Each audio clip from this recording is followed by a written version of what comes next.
và các bạn thân mến, Hội thảo du học trực tuyến của chúng ta sẽ chính thức bắt đầu sau giây lát. Hội thảo này đang được phát trực tiếp tại Facebook ADC Du học và sẽ phát lại trên kênh YouTube ADC Du học.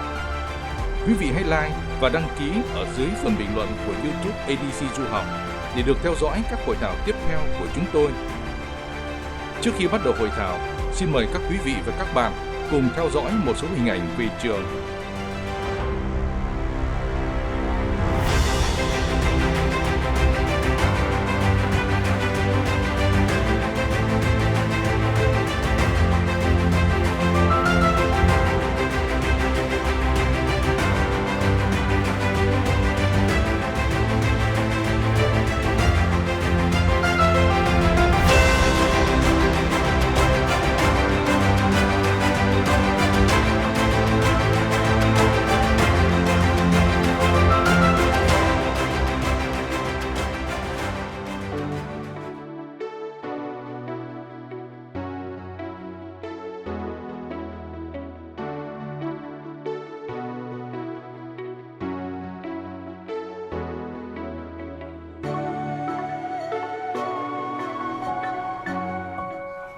My name is Joachim. I'm the PR and Marketing Communications Manager at the JD_M.S.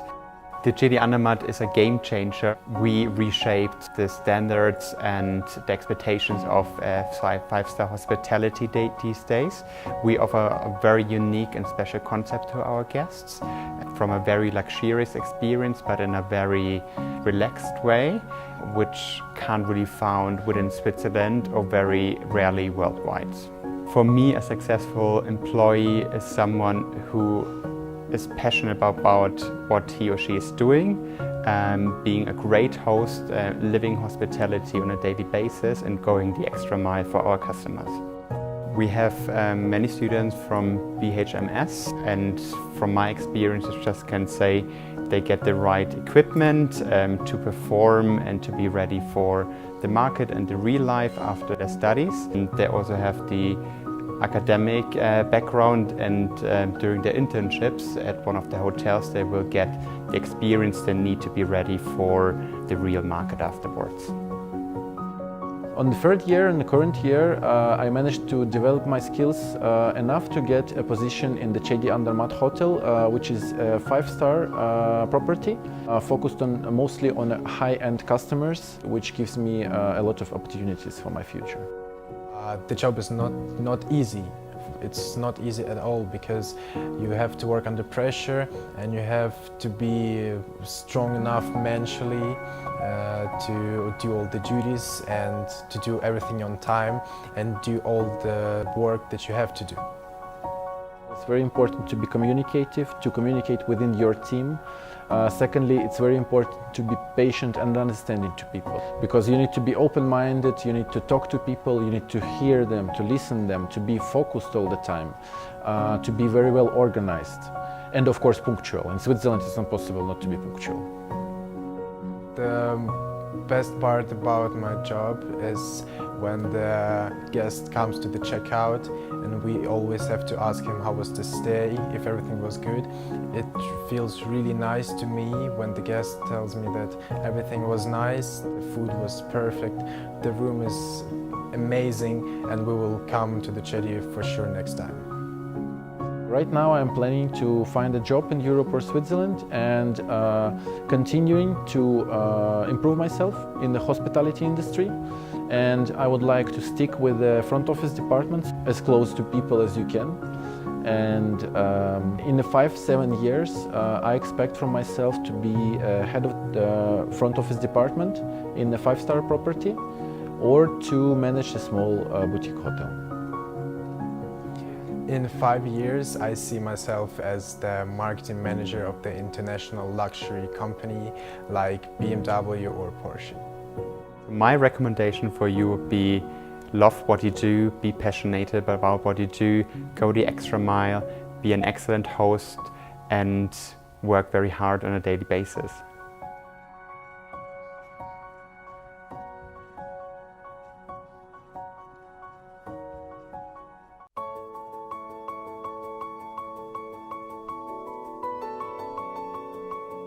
My name is Daniel Pora. I'm the general manager at the Sheraton Erie Bayfront in Erie, Pennsylvania. Biggest challenge of my job right now is to be able to manage all the different moving parts of a hotel. Things change every day, things come up, things happen. You have to always be prepared to handle the worst situations and to get your team through it so you can be very successful and ultimately take care of the guests. For my future employees, I'm looking for individuals that are very passionate about taking care of the guest, very customer service focused, folks that have a pride in keeping the hotel clean and well maintained, and dedicated interns or associates, people that want to continue to grow in our organization so we can offer them new experiences. It was quite an engaging session that we had this morning for our presentation. We had some good questions. I was excited to see that. So overall, I was very pleased with the quality of these students. They seem very well prepared, and I'm excited to make some offers to come work in the United States.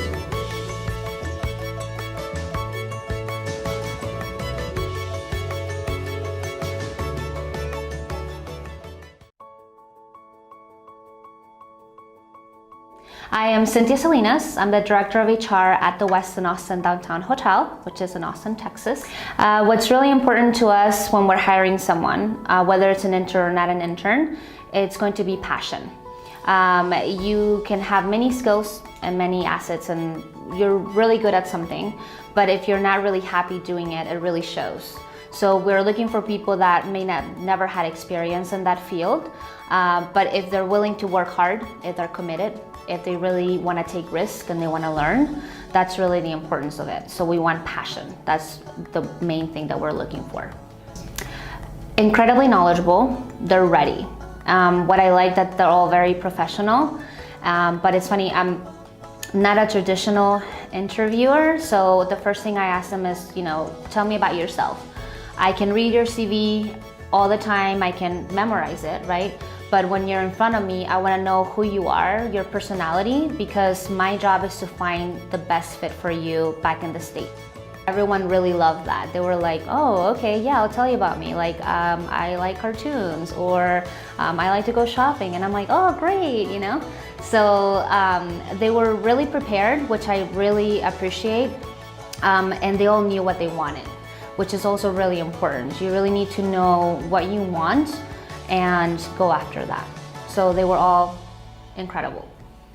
People want personal experiences. They want to be catered. They want really unique experiences that they can share with others. And so I think hospitality is really heading that way, where it's a more personal approach and also very innovative moments that they can share with the world. Because they all want to be trending, popular or influencers and all those things. So I think hospitality is really taking that and making it even bigger.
My name is Heather Robinson and I'm the Academic Dean at B.H.M.S.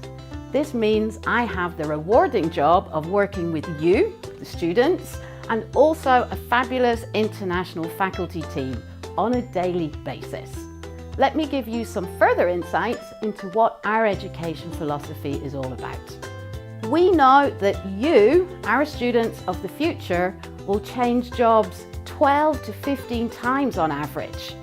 But you are prepared to work hard, and a high percentage of you are looking for new business startup ideas, either now or in the future. Where better to start your education than in the country which is #1 for innovation? To succeed in the 21st century, you need to be team-oriented, customer-focused, flexible, open to new challenges and diversity, and just a little bit smart.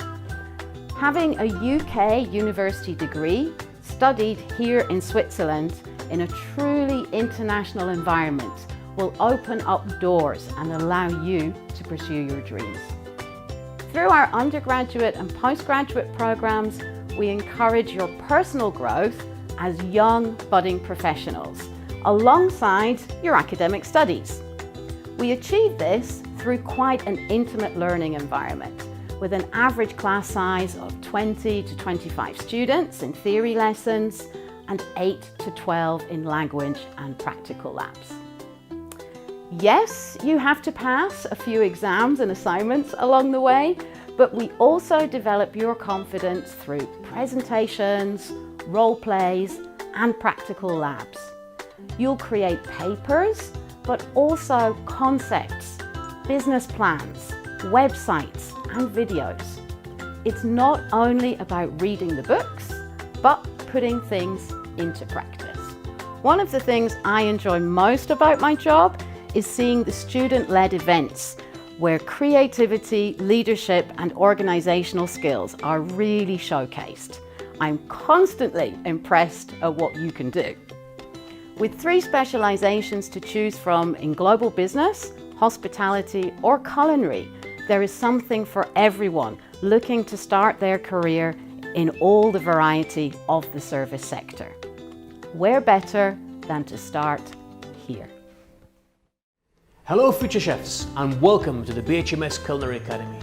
My name is Sean Leonard and I'm the B.H.M.S Executive Chef and Culinary Program Leader.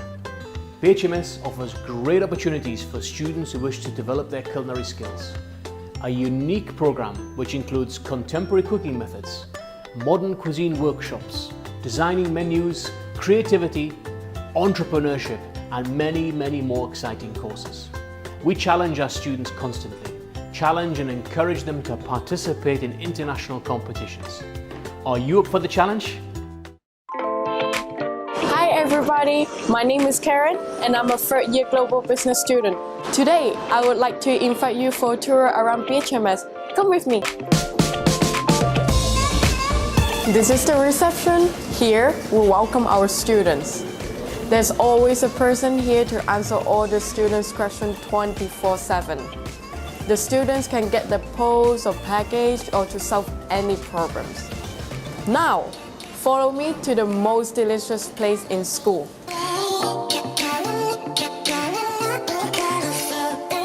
This is our City Campus Cafe. We have here 3 meals per day, breakfast, lunch and dinner. We have different kind of meat, soup, rice, vegetables and fruits. We can eat as much as we want. There is also a special menu for vegetarians or students who don't eat pork. Hi chef, can you please make me a nice dish? Yes, of course, Karen.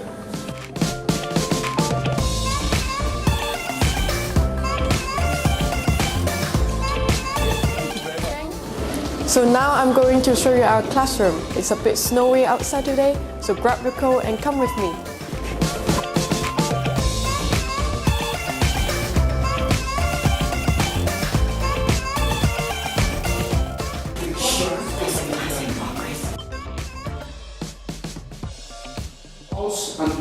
You know, the top brass of the company, the weather, Smith, should you bring everyone. She was like, wow, this is alright. And her boss was This is my favorite place in school. When I want to study, I can use the library. But when I need a break, I can always have fun with my friends. The school is located in the heart of the city.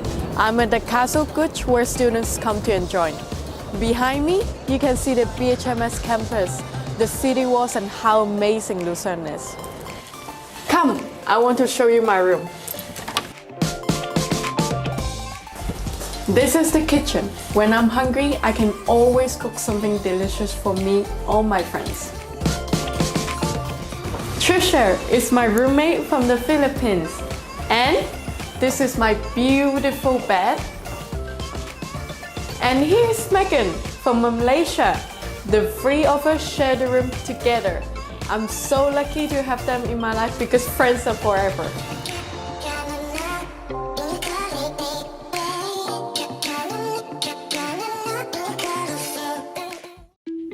Hi, my name is Jackie. I'm from Japan, Tokyo. I'm a third-year student for Global Business Management. I chose to do an international internship because I wanted to work with people from different countries. One of my favorite things is to meet new people and also learn new cultures. But the most important thing is I wanted to see the world. I chose to work at the Kanufura 5-star luxury resort in Maldives as a member of front office team for 3 months and 3 months for sales and marketing assistant. The experience in Maldives taught me numerous things. It wasn't always easy, but I learned a lot and it grew me up as a person. Working with high-end guests gives no place for mistakes. You provide an outstanding service in order to create wow moments. We empower to work proactively, under pressure, work in a team, and the most important thing is to multitask. Our high-end guests who choose to stay with us know that they will receive service above their expectation. I'd like to gain more experience in sales and marketing department in an international global scale. Becoming a professional at the hospitality industry requires understanding of people from all over the world, being open-minded and to think outside of the box.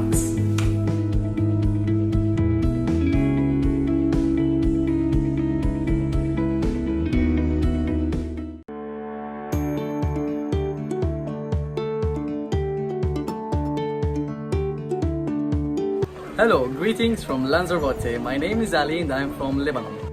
I am a BA second year Hotel and Hospitality Management student at B.H.M.S in Lucerne, Switzerland. I am currently doing my internship in Lanzarote, one of the most beautiful Canary Islands in Spain, at the Guest Relations Department. What makes my internship most fun is researching the guests' feedback and finding out why certain things happen by talking to the departments involved, so that I'm able to report back to the guest with a satisfying answer.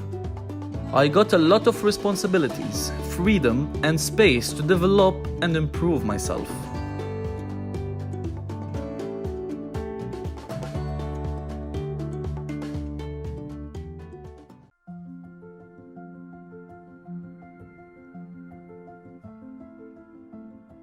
Xin chào các bạn, mình tên là Ngọc, mình là học sinh năm 3 trường B.H.M.S chuyên ngành quản trị khách sạn.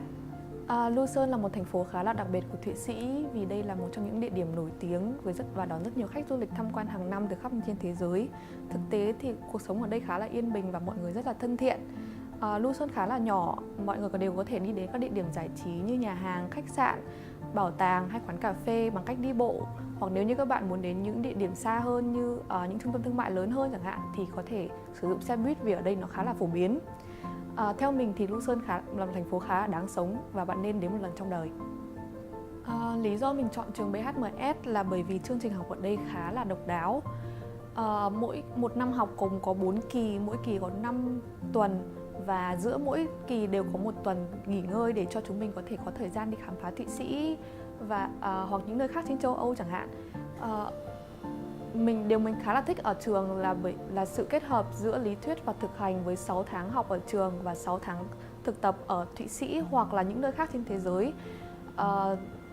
Và cuối cùng là khi tốt nghiệp mình có thể được nhận 2 bằng từ trường B.H.M.S và 1 bằng từ trường Robert Gordon ở bên Anh, và mình thấy điều này khá là thuận lợi cho mình trong sự nghiệp sau này. Cuộc sống ở B.H.M.S khá là thú vị đối với mình. Thứ nhất, về việc học hành thì chương trình học ở đây như mình nói khá là linh hoạt. Thầy cô thì luôn luôn sẵn sàng giúp đỡ các bạn mọi lúc mọi nơi. Những môn học mà mình thích nhất trong năm thứ 3 này là môn quản lý chiến lược, hay còn được gọi trong tiếng Anh là Strategic Management. Ở môn học này mình có cơ hội tìm hiểu các chiến lược kinh doanh của những công ty trên thế giới ở trong ngành khách sạn, ngành quản trị khách sạn. Từ đó áp dụng vào trong thực tế và trong bài thi của mình. Và điều thứ hai là cơ sở vật chất ở đây khiến mình khá là thích, với việc mà luôn luôn có nhân viên giúp đỡ bạn 24/24 và mọi người thì khá là thân thiện. Theo mình thì việc sống và học tập ở một đất nước mới là một lợi thế với bạn trong cuộc sống và công việc sau này. Bạn không chỉ tiếp thu kiến thức, tăng khả năng ngôn ngữ mà còn giúp bạn trau dồi những kỹ năng mềm và tăng khả năng thích ứng của bạn đối với môi trường mới. Vì vậy, các bạn còn chờ gì nữa?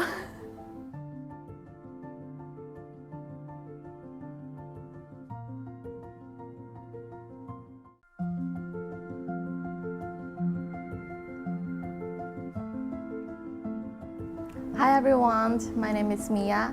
I'm currently studying in my last year B.A. in Global Business Management at B.H.M.S. So life in Lucerne is actually quite unique. Lucerne is located in the center of Switzerland in the German-speaking portion of the country.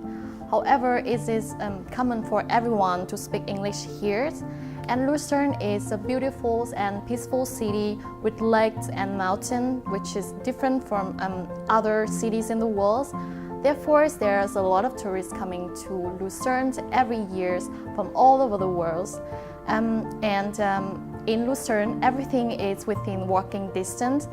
We can go to cinema, to coffee shop, to restaurant by walk, or we can use public transportation, which is really friendly and within our reach. And people in Lucerne is also really friendly. So why did I choose B.H.M.S? First of all, B.H.M.S is famous for high quality education with flexible curriculums, and it is located in the city center of Lucerne. We have 4 mini terms with 5 weeks each. So instead of focusing on all the subjects at one time, we can study 4 to 5 subjects. Besides, the things that attract me the most is the dual degree between B.H.M.S and the collaboration with other British university, which is Robert Gordon universities. Besides, once we finish our academic terms, we have internship placement, which is supported by schools, so we can not only increase our knowledge but also gain practical experience. So I actually like the academic program here. As I mentioned, I'm in global business management programs, and it's prepared me to be a global leader in the fields of business management. I gain a lot of knowledge in these spheres, and the subject I like the most is project management, because as a person I love math and numbers, and the subject is all about numbers, and it's really challenging. I need to think strategically to make things go smoothly, and therefore I learned a lot. So my dear friends, you are still young and passionate about life, so just go and see the world. And actually studying in B.H.M.S is another way for you to prepare yourself and to be better, not only emotionally but also mentally. So what are you waiting for?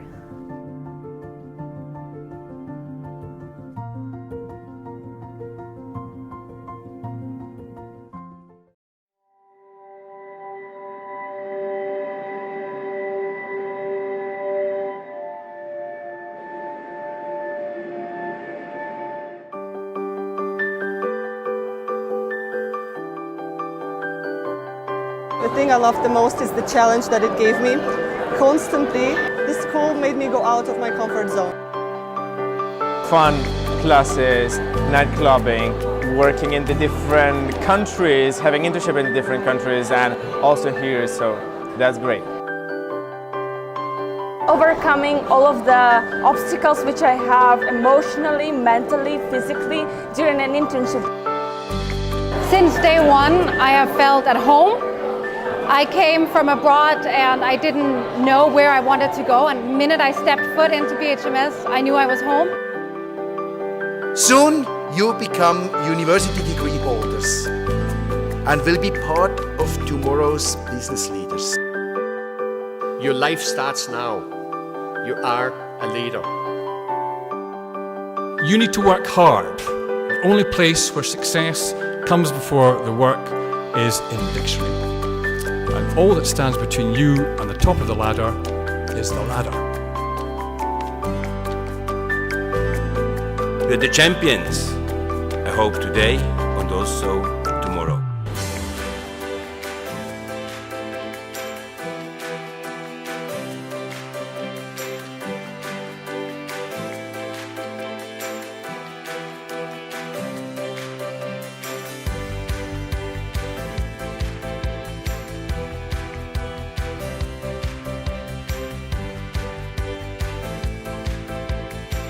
Passion is what makes you potentially great. It cannot be taught. It can hardly be explained. But it can be lived, felt, and developed. And that is the core of the education that we have completed here today.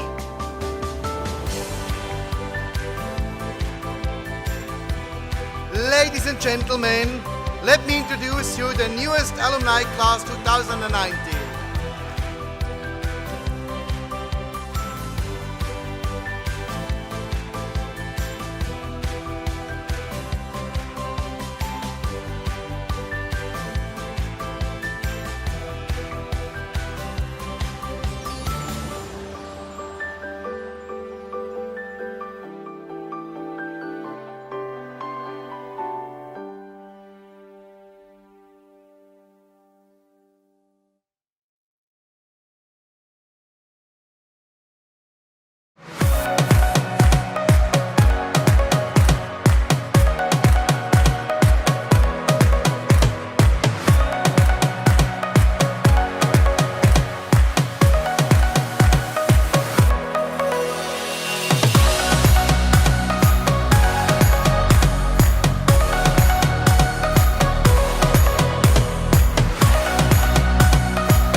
Xin chào mừng các quý vị và các bạn học sinh tới tham gia hội thảo du học Thụy Sĩ trực tuyến.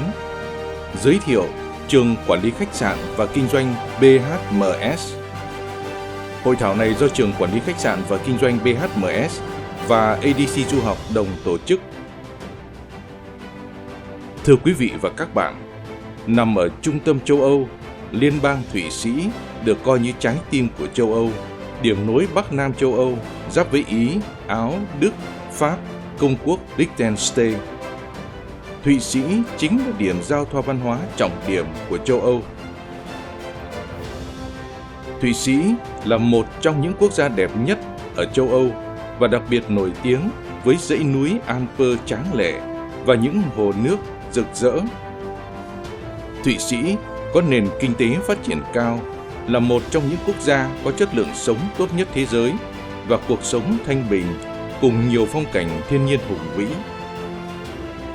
Đất nước Thụy Sĩ là một trong các quốc gia phát triển nhất và đi đầu trong lĩnh vực ngân hàng, tài chính và du lịch. Bên cạnh đó, Thụy Sĩ thuộc top đầu toàn cầu về thành tựu quốc gia và chất lượng, đồng thời còn được biết đến là một trong những nền kinh tế thịnh vượng nhất thế giới. Ngành xuất khẩu của Thụy Sĩ đóng vai trò chủ đạo với giá trị gia tăng cao và là quốc gia đứng thứ 15 về xuất khẩu trên thế giới. Những tập đoàn lớn và nổi tiếng của Thụy Sĩ như người khổng lồ Nestlé, dược phẩm Novartis và Roche, ngân hàng UBS và Credit Suisse, tập đoàn bảo hiểm Winterthur và Zurich. Đất nước này còn nổi tiếng về ngành công nghiệp sản xuất đồng hồ như Rolex, Rado, Omega, vân vân.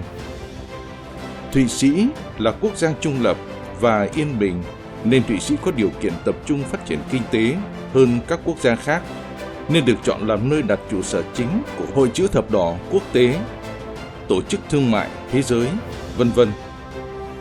Thụy Sĩ được mệnh danh là quốc gia đáng sống nhất và hạnh phúc nhất thế giới. Bất cứ ai khi tới đây đều được đón nhận những niềm hạnh phúc ngập tràn đến từ nền văn hóa độc đáo. Các thành phố lớn của Thụy Sĩ như Zurich, Geneva, Beijing, Lucerne và thủ đô Bern luôn dẫn đầu trong bảng xếp hạng 10 thành phố lý tưởng nhất thế giới. Thành phố Bern là thủ đô của Thụy Sĩ. Đây là thành phố đông dân thứ tư của đất nước và được mệnh danh là thành phố hấp dẫn nhất châu Âu.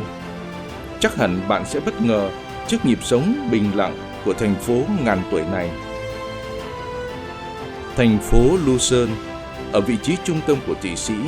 Bạn có thể từ Lucerne đi đến các thành phố khác ở Thụy Sĩ như Zurich hay Bern một cách thuận tiện và dễ dàng. Lucerne được biết đến như một điểm đến du lịch. Nhưng thành phố này cũng nổi tiếng là một trung tâm giáo dục đại học, là điểm đến cho hơn 15.000 sinh viên trong nước và quốc tế đến Thụy Sĩ du học từ hơn 150 quốc gia. Các thành phố của Thụy Sĩ đều được đánh giá thuộc top những nơi đáng sống nhất thế giới, và tại đây cũng có rất nhiều các trường đại học công lập và tư thục để các sinh viên quốc tế thỏa sức lựa chọn. Thụy Sĩ không chỉ là điểm dừng chân mơ ước của nhiều du khách, mà còn là điểm đến du học của rất nhiều du học sinh trên thế giới. Có thể nói, Thụy Sĩ là đất nước của một trong những hệ thống giáo dục đại học uy tín nhất tại châu Âu. Các trường đại học đẳng cấp thế giới của Thụy Sĩ thu hút rất nhiều sinh viên tương lai đang tìm kiếm nền giáo dục đại học chất lượng. Các trường đại học Thụy Sĩ thường xuyên đứng trong bảng xếp hạng 100 trường đại học nổi tiếng thế giới. Trong đó đáng chú ý là trường đại học ETH Zurich, EPFL, Đại học Zurich và Đại học Geneva. Thụy Sĩ là trung tâm giáo dục có truyền thống lâu đời và hệ thống giáo dục có chất lượng tốt nhất trên thế giới.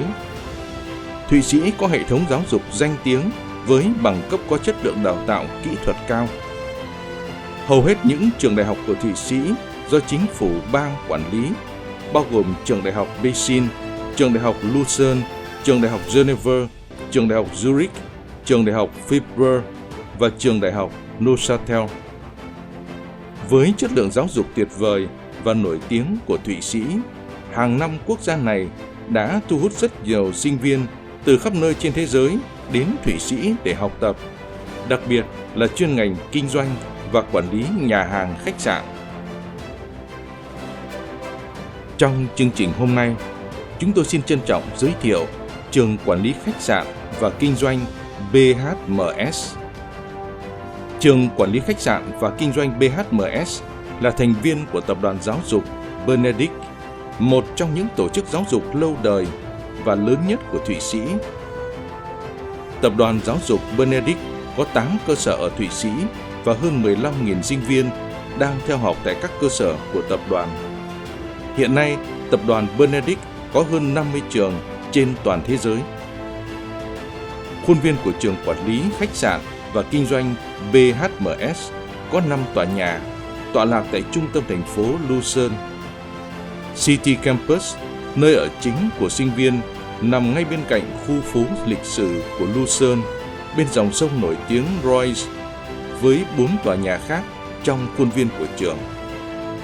Cùng tham gia hội thảo này, chúng ta có sự hiện diện của đại diện tuyển sinh từ Trường Quản lý Khách sạn và Kinh doanh B.H.M.S.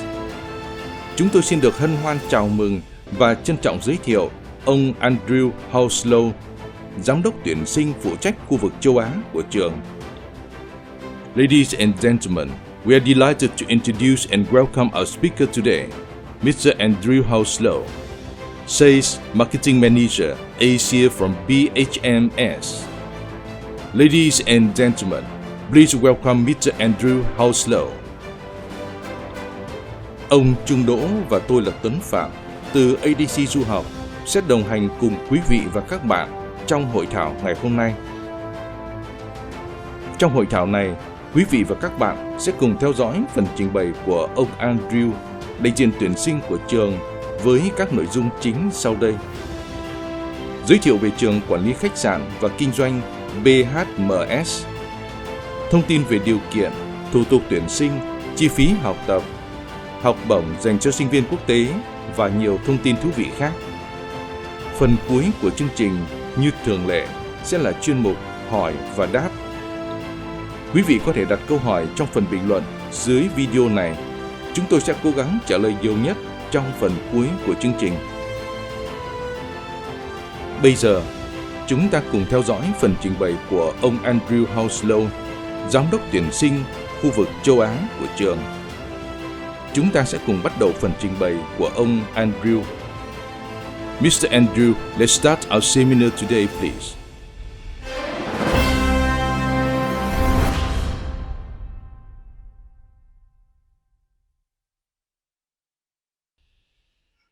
Xin chào Trung, thank you again.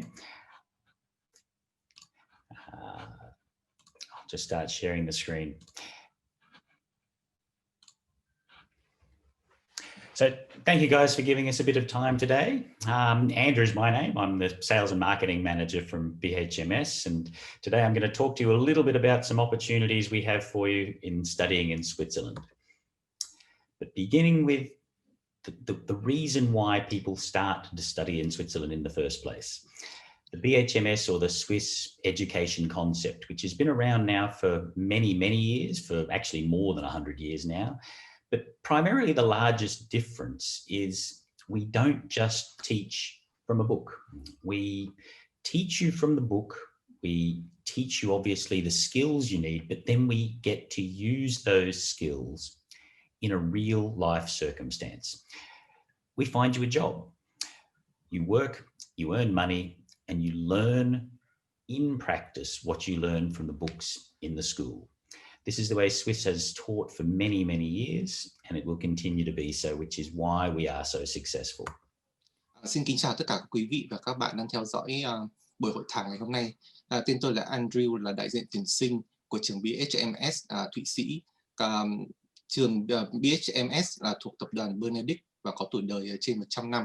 Và trường của chúng tôi thì đào tạo trên cơ sở không chỉ dạy những điều có trong sách vở, mà chúng tôi còn dạy từ thực tế. Chúng tôi trong quá trình học tập thì chúng tôi tìm được việc làm cho học sinh đi thực tập để có thêm kinh nghiệm, kiếm được thêm thu nhập, và từ đó thì chất lượng học sinh của chúng tôi tốt hơn. Business around the world has changed. I mean, last year was a change for everybody in reality, and we're all talking the new normal, but the reality is we don't yet know what the new normal is going to be. So business, although it's been changing constantly, is going to continue to change, and education has to change alongside it. Otherwise, we will fall behind, which is one of the reasons, again, why having practical education is such an important part of education in order to get a good job. Trong năm vừa qua thì quý vị cũng có thể thấy là công việc kinh doanh trên toàn thế giới đã thay đổi, và cuộc sống thì đang trở thành một cái chuyển sang tình trạng là bình thường mới. Và thực tế là chúng ta cũng chưa biết chắc chắn được cái tình trạng bình thường mới đấy nó sẽ như thế nào, nhưng mà chúng ta thấy rõ ràng là công việc kinh doanh thay đổi, và do đó thì cái việc liên quan đến giáo dục cũng sẽ thay đổi. Và cái giáo dục ở đây thì cũng dựa nhiều vào thực hành nhiều hơn. Many people today go to university expecting that getting a degree will get them a job.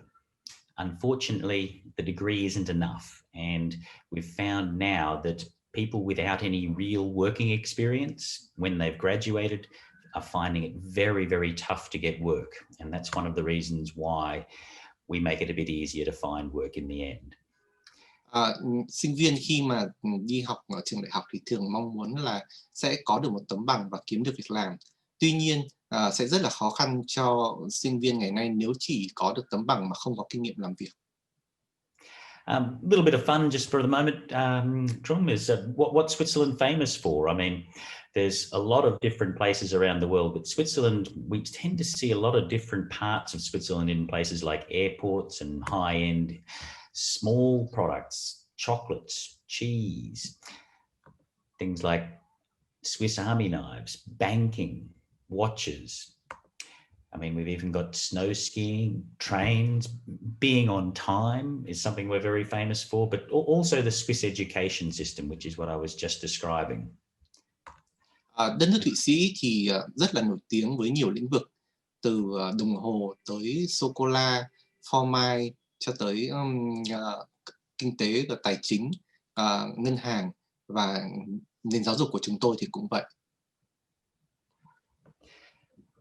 One of the reasons I bring that up is Switzerland doesn't have any heavy industry. We don't produce coal, we don't burn much things. So we have one of the cleanest environments in the world. And I took a couple of these photos to show you just how clean the water and the environment really is. You can literally drink the water straight out of the lake or out of the river. You can wake up in the morning and turn the shower on and drink the water straight out of the shower. There's no need to worry about the plastic water bottles over there. Và ở Thụy Sĩ thì có một điểm đặc biệt là đất nước chúng tôi thì không có các ngành công nghiệp nặng, không có tiêu thụ nhiên liệu hóa thạch. Do đó là môi trường rất là trong sạch. Quý vị có thể uống nước trực tiếp từ sông ngòi, hoặc là buổi sáng thì có thể uống nước trực tiếp từ vòi. Thanks, Trum. I'm not sure if you recognize that mountain, Trum. You may or may not have seen it, but it's just a little fun I normally play. Have you ever seen that mountain before, Trum? Sorry? Have you ever seen that mountain in that picture before? I never see it. Yes, you have. See? Just a little trick. Now everybody who sees the Toblerone chocolate will understand what that little symbol is. But nonetheless, why should people study it in B.H.M.S. and why Switzerland? We are one of the safest countries in the world, and that's the reality. Even now during COVID time, we have probably one of, if not the best medical systems in the world. I mean, we've got the Red Cross, we've got the World Health Organization, but also we've got things like the guaranteed paid internship, which I'll go into more detail later, but that's a really critical part of why studying in Switzerland is important. But we also have some of the best student services available, which is something that's very critical for international students at the moment. Travel, yes, we are still opening up travel and encouraging and hoping our students will be able to travel regularly, but obviously at the moment we're trying to limit their travel a little bit to make sure that they don't risk themselves by going outside the country. But we do give students a very good visa which allows them to travel outside the country quite easily. They can go and visit all the Shenzhen countries quite easily. I think up to 22 countries. 26, sorry, now at the moment. Maybe not quite right now at the moment with all the borders closed, but I'm sure it'll get better soon. Lý do mà để du học sinh chọn Thụy Sĩ hoặc là bản thân trường B.H.M.S. để tới học. Lý do đầu tiên đó là Thụy Sĩ là đất nước rất là an toàn. Thứ hai là Thụy Sĩ cũng rất nổi tiếng về hệ thống y tế. Ở đây thì chúng tôi cũng có Hội chữ thập đỏ quốc tế thì cũng nằm ở đây. Và khi mà tới học tại Thụy Sĩ thì hiện tại thì Thụy Sĩ cũng vẫn đang mở cửa để đón du học sinh vào. Và du học sinh khi mà người Thụy Sĩ hiện tại thì cũng hạn chế đi ra ngoài do sự ảnh hưởng bởi Covid, nhưng mà đối với du học sinh thì vẫn có thể tới nhập cảnh để học tại Thụy Sĩ được. Và khi mà tới Thụy Sĩ thì với visa mà vào Thụy Sĩ thì có thể tới các nước khác ở trong khối Schengen.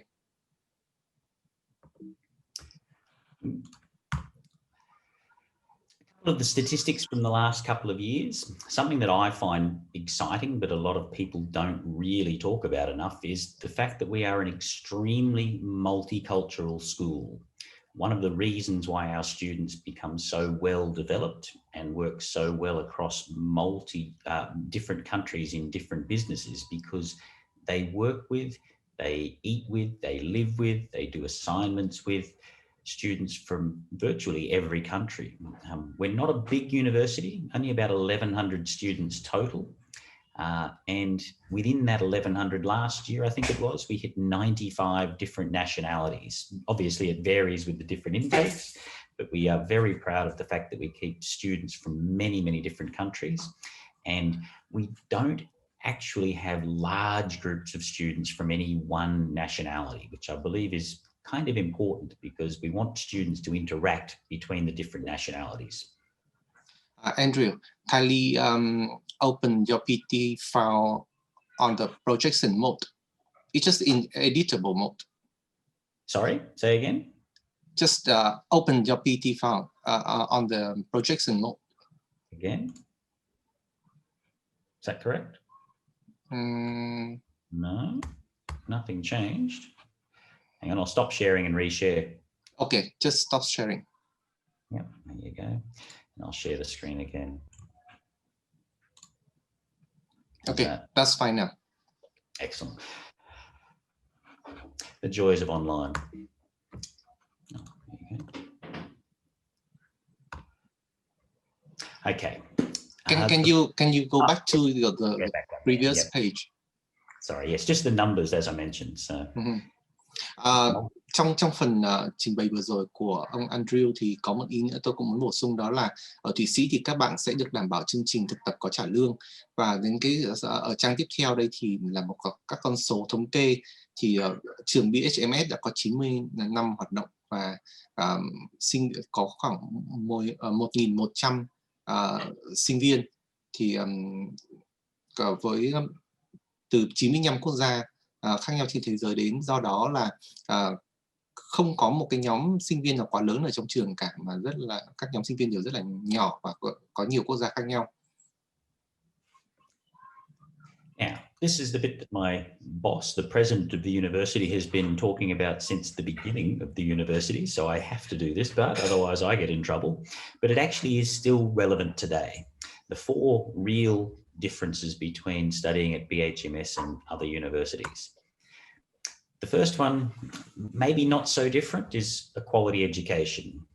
I mean, every university that ADC provides is obviously going to provide a very high quality education, and B.H.M.S is the same.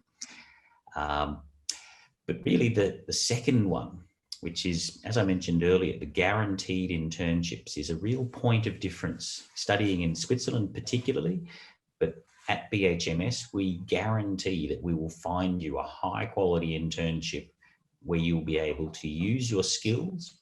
And if it is in Switzerland, you will actually get paid real money for it, which is very important. And before I show you some of the internships, I'll explain why that's important later. So the first one is quality education, and the second one is the guaranteed internships. The third one, as a teacher or as a teacher in the past, this is the one that makes me proud, and it's something that our teachers focus on a lot. It's personal development of the students, making them into more than what they were when they arrived at the school. I like to call it personal and professional development myself, but it's something that the students develop a sense of confidence and a sense of self-assurance, which makes them, I guess, have a sense of leadership and self-confidence, which allows them to communicate very well with almost anyone. And if you've done the quality education properly, you pass your exams, if you do your guaranteed internship and basically don't get fired, and if you do develop personally and professionally, then it becomes very easy for us to fulfill the fourth pillar, which is career placement. We have a very, very high success rate of getting our students jobs, even before they've even graduated, which I think is something that's a little bit unique. I think last year, 92 or 93% of our students got an international career job offer before they graduated, which is quite remarkable. Và tiếp theo trên màn hình thì quý vị sẽ được thấy được cái 4 cột trụ chính giá trị mà ban lãnh đạo của trường B.H.M.S muốn tạo ra cho học sinh. Thì đầu tiên đó là về chất lượng giáo dục. Thì đây là cái cột trụ đầu tiên và nó cũng là cái chung cho rất nhiều trường trên thế giới đang cung cấp các chương trình cho sinh viên và cho du học sinh. Cái cột trụ thứ hai đó là đảm bảo về việc là có được công việc thực tập và được trả lương. Thì tại B.H.M.S là trường mà đảm bảo tất cả các sinh viên khi tới thì sẽ có được công việc thực tập và sẽ được kiếm được tiền thực sự từ công việc thực tập đó. Và tiếp theo thì nó liên quan đến cái cột trụ thứ ba là liên quan đến chất lượng về đào tạo, tức là liên quan đến giảng dạy. Thì các giảng viên tại trường luôn tập trung vào việc phát triển cái năng lực của từng sinh viên cũng như là phát triển cái khả năng cái khả năng nghề nghiệp cũng như là chuyên môn của từng học sinh một, để đảm bảo cho học sinh có thể cảm thấy tự tin và cảm thấy yên tâm khi mà chuẩn bị làm việc, cũng như là nâng cao cái khả năng lãnh đạo cho từng học sinh. Và sau khi mà hoàn thành tốt được chương trình và vượt qua được các bài kiểm tra thì cái cột trụ cuối cùng đó chính là về việc trường hỗ trợ cho du học sinh có thể kiếm được việc làm. Và trong năm vừa rồi thì trong thời gian vừa qua thì tỷ lệ mà trường giúp đỡ cho các học sinh xin được công việc tại các khách sạn nổi tiếng trên thế giới là từ 92 đến 93%. Well done, Trump. I gave you a lot to talk about then. Wow. Thanks. Sorry. Some simple stuff here. This is the stuff that parents sometimes want to see, but the reality is this just means we're allowed to give you a degree. We are partnered with some very good universities in the UK, and one of the big benefits of this is when you graduate from B.H.M.S, you don't graduate with just one degree, you actually graduate with two. One from Switzerland and one from the UK.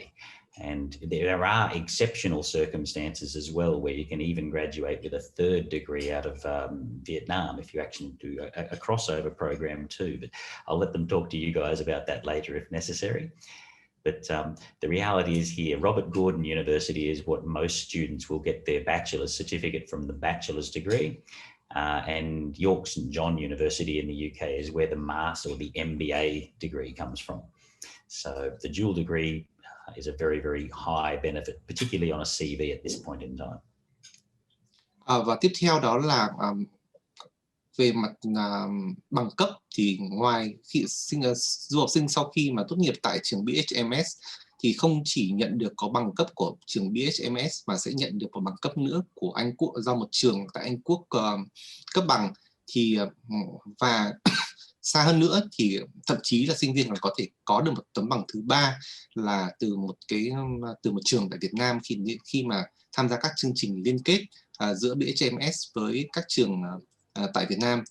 Thì tôi sẽ nói về các chương trình này ở phía phần sau của chương trình. Thì khi mà sinh viên học tại B.H.M.S thì có thể là nhận được một cái bằng cấp nữa của một trường tại Anh Quốc, ví dụ như trường York St John University là trường mà cung cấp cái bằng cấp về chương trình MBA, tức là chương trình liên quan đến quản trị kinh doanh đó. Và ngoài ra thì còn có các cái trường khác nữa. Fantastic.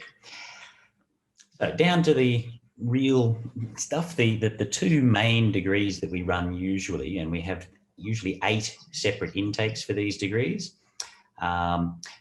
The bachelor's degrees we run are all only 3 years, not 4. So that's the first thing to be aware of. And the second thing to be aware of is each year you'll see there's 6 months study followed by 6 months internship or industry training or paid industry training, which they call here. And the 2 degrees you'll see at the end, the bachelor's degree in hotel and hospitality management and the bachelor's degree in global business management, both can be changed. You can start doing one for first year and second year and choose to change to the other in the third year. So it does give you a little bit of flexibility as time goes on. Tiếp theo thì là hệ thống bằng cấp của chúng tôi, thì chương trình đào tạo của chúng tôi thì là khi mà du học sinh tới thì sẽ học để lấy được bằng cử nhân trong vòng 3 năm thay vì 4 năm như các nước khác. Thì với chương trình 3 năm như vậy thì thì chúng tôi có tổng cộng là 8 cái kỳ nhập học khác nhau trong một năm, và mỗi một năm học thì bao gồm có 2 phần. Thứ nhất là có 6 tháng là học tại lớp và có 6 tháng là đi thực tập. Thế cho nên là trong 2 năm đầu tiên thì sinh viên sẽ được học 6 tháng và sau đó là đi thực tập hưởng lương 6 tháng. Còn lại đối với năm thứ 3 thì sinh viên có thể lựa chọn một trong 2 chuyên ngành, đó là quản trị nhà hàng khách sạn hoặc là kinh doanh quốc tế. Thì tại năm thứ 3 này thì sinh viên có thể lựa chọn một trong 2 cái chuyên ngành này. Excellent. And the first year of the bachelor's program is only an IELTS 5.0 requirement as well, which is fairly good. It means students can come in and learn English as they study during the first year. Và cái điều kiện để được học năm thứ 3 để lấy bằng cử nhân đó là điểm IELTS của học sinh phải đạt từ 6.0. Và như vậy thì học sinh cũng có thể bắt đầu tới trường học vừa học chương trình năm nhất, năm 2 và học chương trình tiếng Anh song song. And yes, so I am actually available for students in Vietnam to help them with their English level if they need it to get entrance. But usually speaking, it's not required. So we've also got the culinary degree, which we've got here. Again, a proper bachelor's degree, and again, only 3 years. Becoming far more popular as chefs are becoming very, very valuable items at the moment. Everybody still needs to eat, and we're actually finding now executive chefs are getting higher salaries than some general managers now if they're doing well enough. But you'll see again, the 3 years are broken down into 6 months study and 6 months paid work. And this is done 3 times, which means you'll have 3 lots of full paid working experience before you begin in your own real career. So very good way to start. Chương trình tiếp theo cũng rất là thú vị, đó là chương trình lấy bằng cử nhân về ẩm thực. Thì đây là chương trình mà trường kết hợp với trường Robert Gordon University để cấp bằng.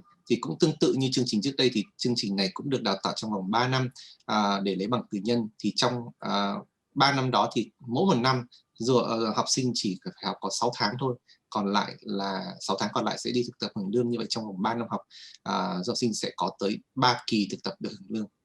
Và khi mà sinh viên tốt nghiệp từ cái chuyên ngành về ẩm thực này ra thì sẽ giữ các vị trí quản lý rất cao trong các nhà hàng khách sạn nổi tiếng trên toàn thế giới.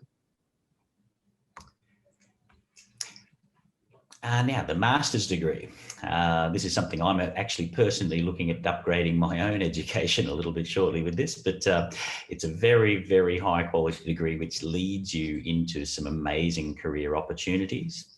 For students who have already studied, this is a step up into management, but also it's a step into either international hospitality business management or to global business management. We accept students from any discipline with a bachelor's degree.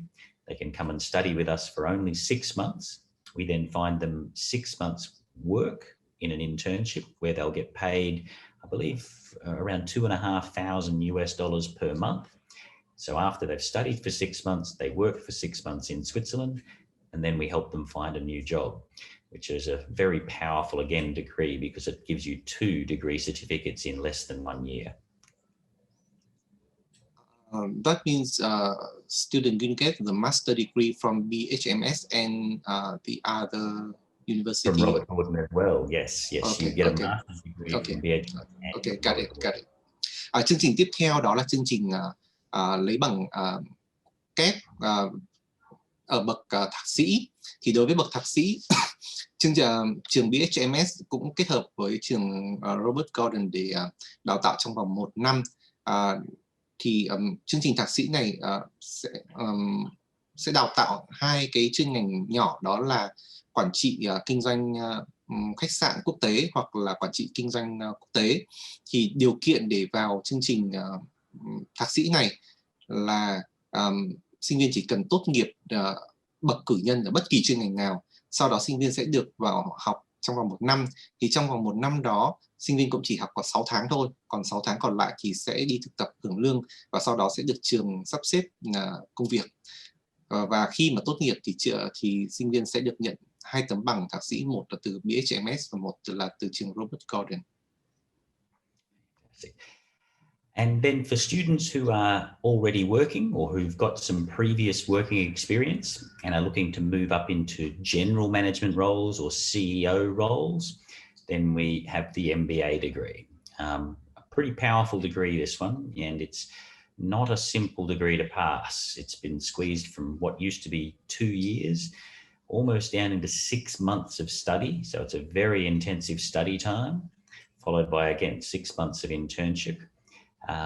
But that is a pretty powerful degree now and can actually be linked with our MSc.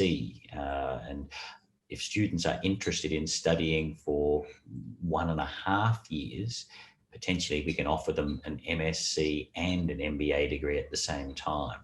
The MBA degree by itself for students looking to move into general management is a fantastic option now. Tôi xin phép được bổ sung thêm ý trước của cái trang trước đây là khi mà sinh viên tham gia thời gian học mà để lấy bằng thạc sĩ ở chương trình phía trước đó thì có thể kiếm được cái tiền mà thực tập ấy, thì có thể kiếm được 2.500 đô trong vòng 1 tháng. Còn cái tiếp theo đây là chương trình tiếp theo thì là chương trình lấy bằng thạc sĩ quản trị kinh doanh. Thì đây là chương trình lấy bằng kép của trường B.H.M.S và trường New York Central. Thì đối với chương trình này thì cũng tập trung thì cũng chỉ học trong có 1 năm thôi và 6 tháng. Và đây là chương trình mà khá là khó chứ không có dễ, mà dành cho những người đã có kinh nghiệm mà làm việc rồi và mong muốn để trở thành các CEO hoặc là các giám đốc điều hành thì tham gia vào chương trình quản trị kinh doanh này. Thì chương trình học 1 năm bao gồm 6 tháng học và từ 4 đến 6 tháng thực tập mà có hưởng lương, tập trung vào các cái chuyên ngành nhỏ là quản trị khách sạn du lịch quốc tế hoặc là kinh doanh hoặc là liên quan đến tiếp thị toàn quốc tế hoặc là kinh doanh và phát triển.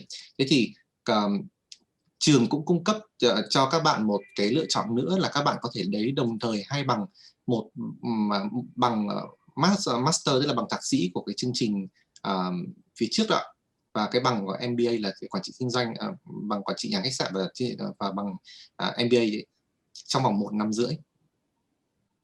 Có thể lấy được 2 bằng. Now, when people look at B.H.M.S, they usually see the word hotel and they see a Swiss flag and they think, hotel school. Maybe you don't want to work in a hotel. Well, I can assure you, you don't have to.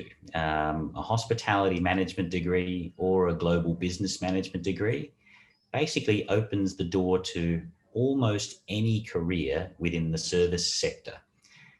And the service sector is huge. You may want to translate that bit.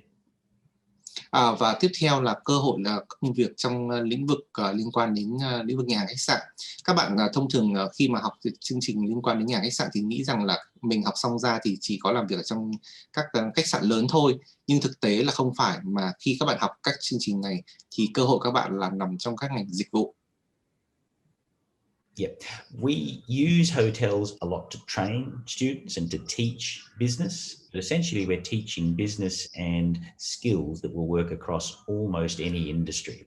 You can see in accommodation, there's hotels, casinos, hospitals, food and catering, fast food, airline lounges, restaurants, events, trade shows. I mean, things like FIFA, the Olympics, even smaller events, car shows, different types of events, that sort of thing. But then you've got gambling and recreation, sports club management. The list is endless. I don't know how many of those you'd like to try and translate, but most of it's probably fairly simple.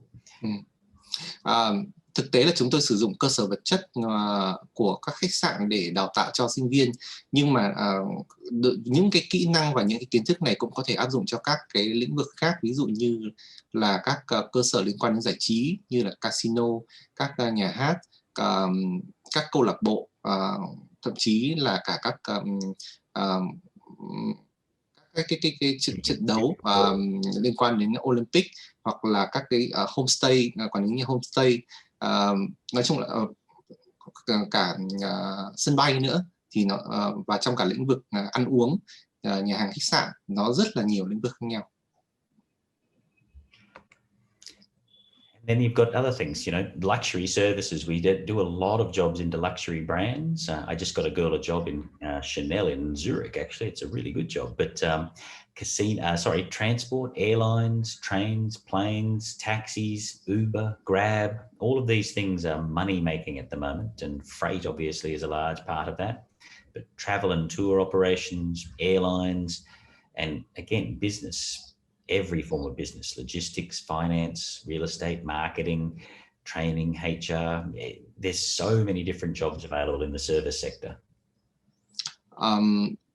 Và cái cơ hội công việc của du học sinh sau khi đi học xong thì cũng có ở các cái đơn vị cung cấp dịch vụ cao cấp, bao gồm có sân bay, rồi là các liên quan đến du lịch, hoặc thậm chí là liên quan đến vận tải.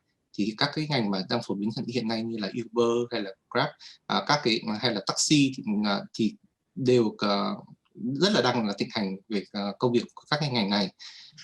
Và I think it's too many. Too many different things. It's a little bit overwhelming. It's a huge list. And as I said, what really is emphasized there is the fact that you're not just going to be working in a hotel. Okay, got it. Despite the fact you start in a hotel often in training terms, most of our students end up doing vastly different jobs. So. Ý của thầy Andrew ở đây là khi các bạn học xong chương trình liên quan đến quản trị nhà khách sạn hay là quản lý kinh doanh quốc tế, thì công việc của các bạn không chỉ có hạn hẹp trong khách sạn, mà nó có rất nhiều các cơ hội khác nhau ở trong các cái chuyên ngành liên quan khác. And again, the service sector is the fastest growing industry in the world. It's the most labor intensive, or has the most jobs available in the world.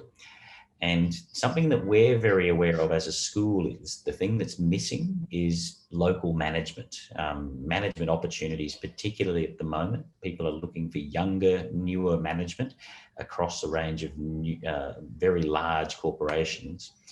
And of course, it's a global industry. Apart from the language differences, if you understand the service sector, you can work almost anywhere in the world. Tiếp theo là lý do tại sao mà bạn nên chọn cái ngành dịch vụ. Thì ngành dịch vụ đây là cái ngành mà đang phát triển, là ngành công nghiệp phát triển nhất trên thế giới. Và tiếp theo nó là cái ngành mà tạo ra nhiều việc làm nhất trong ngành trong cái lĩnh vực tuyển dụng. Và tiếp theo nữa là cái nhu cầu tuyển các nhà quản lý về nhà hàng khách sạn tại địa phương, thay vì sử dụng các nhà quản lý quốc tế. Thì bây giờ càng ngày người ta càng muốn tìm kiếm những nhà quản lý có lứa tuổi thấp hơn, trẻ hơn, và ở tại địa phương để tham gia vào quá trình quản lý của khách sạn. Và tiếp theo nữa là cái ngành này, ngành dịch vụ nó còn là một cái ngành công nghiệp toàn cầu. Nếu bạn có ngôn ngữ và bạn hiểu được các cái chuyên môn về ngành dịch vụ thì bạn có thể làm việc ở bất kỳ nơi nào trên thế giới. Now, I'd like people to pause here and have a little bit of a look at the screen and see if you can see anybody on there, firstly, that you recognize, and then secondly, see if there's someone on there you might want to train with or work with. And then after you've found that, maybe choose a country, because these companies basically work in almost every country in the world. So you can not only choose what you would like to do and the company you'd like to work for, but let me know where you would like to work for them, and we'll do our best to get you there. Tiếp theo ở trên màn hình quý vị đang nhìn thấy đây là các đối tác của trường, là các tập đoàn cung cấp dịch vụ cũng như nhà khách sạn nổi tiếng trên thế giới, thì ở ngay cái dòng đầu tiên thì quý vị có rất dễ dàng nhận ra các thương hiệu nổi tiếng. Ở cái dòng thứ hai thì quý vị có thể nhìn thấy cái nơi mà bạn có thể muốn làm việc, hoặc bạn có thể chọn cái quốc gia mà bạn muốn làm, bởi vì là một tập đoàn có thể có nhiều cơ sở tại rất nhiều quốc gia, và bạn có thể tùy bạn lựa chọn bạn muốn làm việc cho thương hiệu nào và quốc gia nào. Excuse me. You'll notice also there's not just hotels on there. There's a whole range of different things on there. Insurance companies, IT companies, education companies, technology companies, food companies as well. So there's a range of different things to see. Và các bạn cũng có thể nhìn thấy được là không chỉ danh sách ở đây không chỉ hạn chế ở các tập đoàn cung cấp dịch vụ liên quan đến khách sạn, mà còn ở các lĩnh vực khác như là giáo dục, công nghệ thông tin, bảo hiểm và các cái ngành khác nữa. Now, just a little bit about Switzerland. For those of you that may have been thinking about studying elsewhere in the world, but Switzerland has now become a very popular destination. We aren't actually part of the EU, so we have our own separate rules and our own separate laws, which is one of the reasons why we've been a little bit safer during the COVID epidemic or pandemic than the rest of Europe has. But also you'll see Switzerland's right in the center of Europe, basically surrounded by beautiful mountains, and it is a central hub. You can transport from Switzerland to many, many countries throughout Europe. But Lucerne, which is the city that B.H.M.S is in the center of Switzerland. And fortunately, B.H.M.S is in the center of the city as well. So B.H.M.S is in the center of Lucerne, which is in the center of Switzerland, which is in the center of Europe. So it's quite easy to remember as well, but a beautiful part of the world. Và tiếp theo... Our city was... sorry, yeah. Okay. Please come back to the previous page. Thanks. Tiếp theo là lý do tại sao mà Thụy Sĩ bây giờ đang trở thành một cái điểm đến lý tưởng cho du học sinh, bởi vì Thụy Sĩ là một quốc gia là thành viên của Liên minh châu Âu. Do đó Thụy Sĩ cũng như là Liên minh châu Âu có cái luật lệ riêng và có cái chính sách riêng, và bản thân Thụy Sĩ cũng là một cái điểm là một trung tâm trung chuyển giữa Thụy Sĩ với các nước khác ở trong khối châu Âu, cho nên là Thụy Sĩ là một đất nước trung tâm, và bản thân B.H.M.S nằm ở Lucerne, là thành phố nằm ở trung tâm của Thụy Sĩ, và học xá của B.H.M.S thì nằm ở trung tâm của Lucerne. Do đó chúng tôi nằm ở trung tâm của châu Âu, là vị trí của chúng tôi rất là trung tâm. Fantastic. Lucerne was voted the most beautiful city in Switzerland, and it is also the most visited city in Switzerland. Last year is probably a bad example, but typically in most years, Switzerland receives about 10 million visitors, but at least 8 million of them go through Lucerne, which is quite remarkable given that it's only quite a small city. You can basically walk from one end to the other. Lucerne là thành phố đẹp nhất, là một trong những thành phố đẹp nhất tại Thụy Sĩ, và cũng là cái điểm thu hút khách du lịch hàng đầu tại Thụy Sĩ. Thì năm vừa rồi thì nó là một cái năm mà không được tốt đẹp lắm thì đối với ngành du lịch, nhưng mà trong các năm trước ấy, thì thông thường có khoảng từ 8 đến 10 triệu du khách tới Lucerne trong vòng một năm. The main campus building, which is the gold-colored building there, has recently been renovated and houses, I think it's got 250 beds in there for students. It's not the only accommodation, but it is a large part of our accommodation. We also have the City Campus Cafe on the ground floor, which is where we have our meals every day. And the administration is also housed on the first floor. And directly across that road you see there is the main learning center. So students literally walk across the road to go to class. So there's no need for buses or trains. Trên hình ảnh của quý vị đang nhìn thấy đây là khu học xá của trường B.H.M.S. Thì khu nhà màu trắng là khu học xá, khu nhà màu vàng đó là khu ký túc xá. Thì hiện ở đó là có khoảng 230 giường dành cho phần ký túc xá đó. Thì ở tầng 1 của phần ký túc xá đấy chính là khu vực của cà phê. What is on the third floor? Good question. Well, the first floor is the administration. The second floor at the moment, I believe, is quarantine. And then third floor, fourth floor and up is all accommodation now. Okay. So yes, we've actually cordoned off one whole floor separately for quarantine.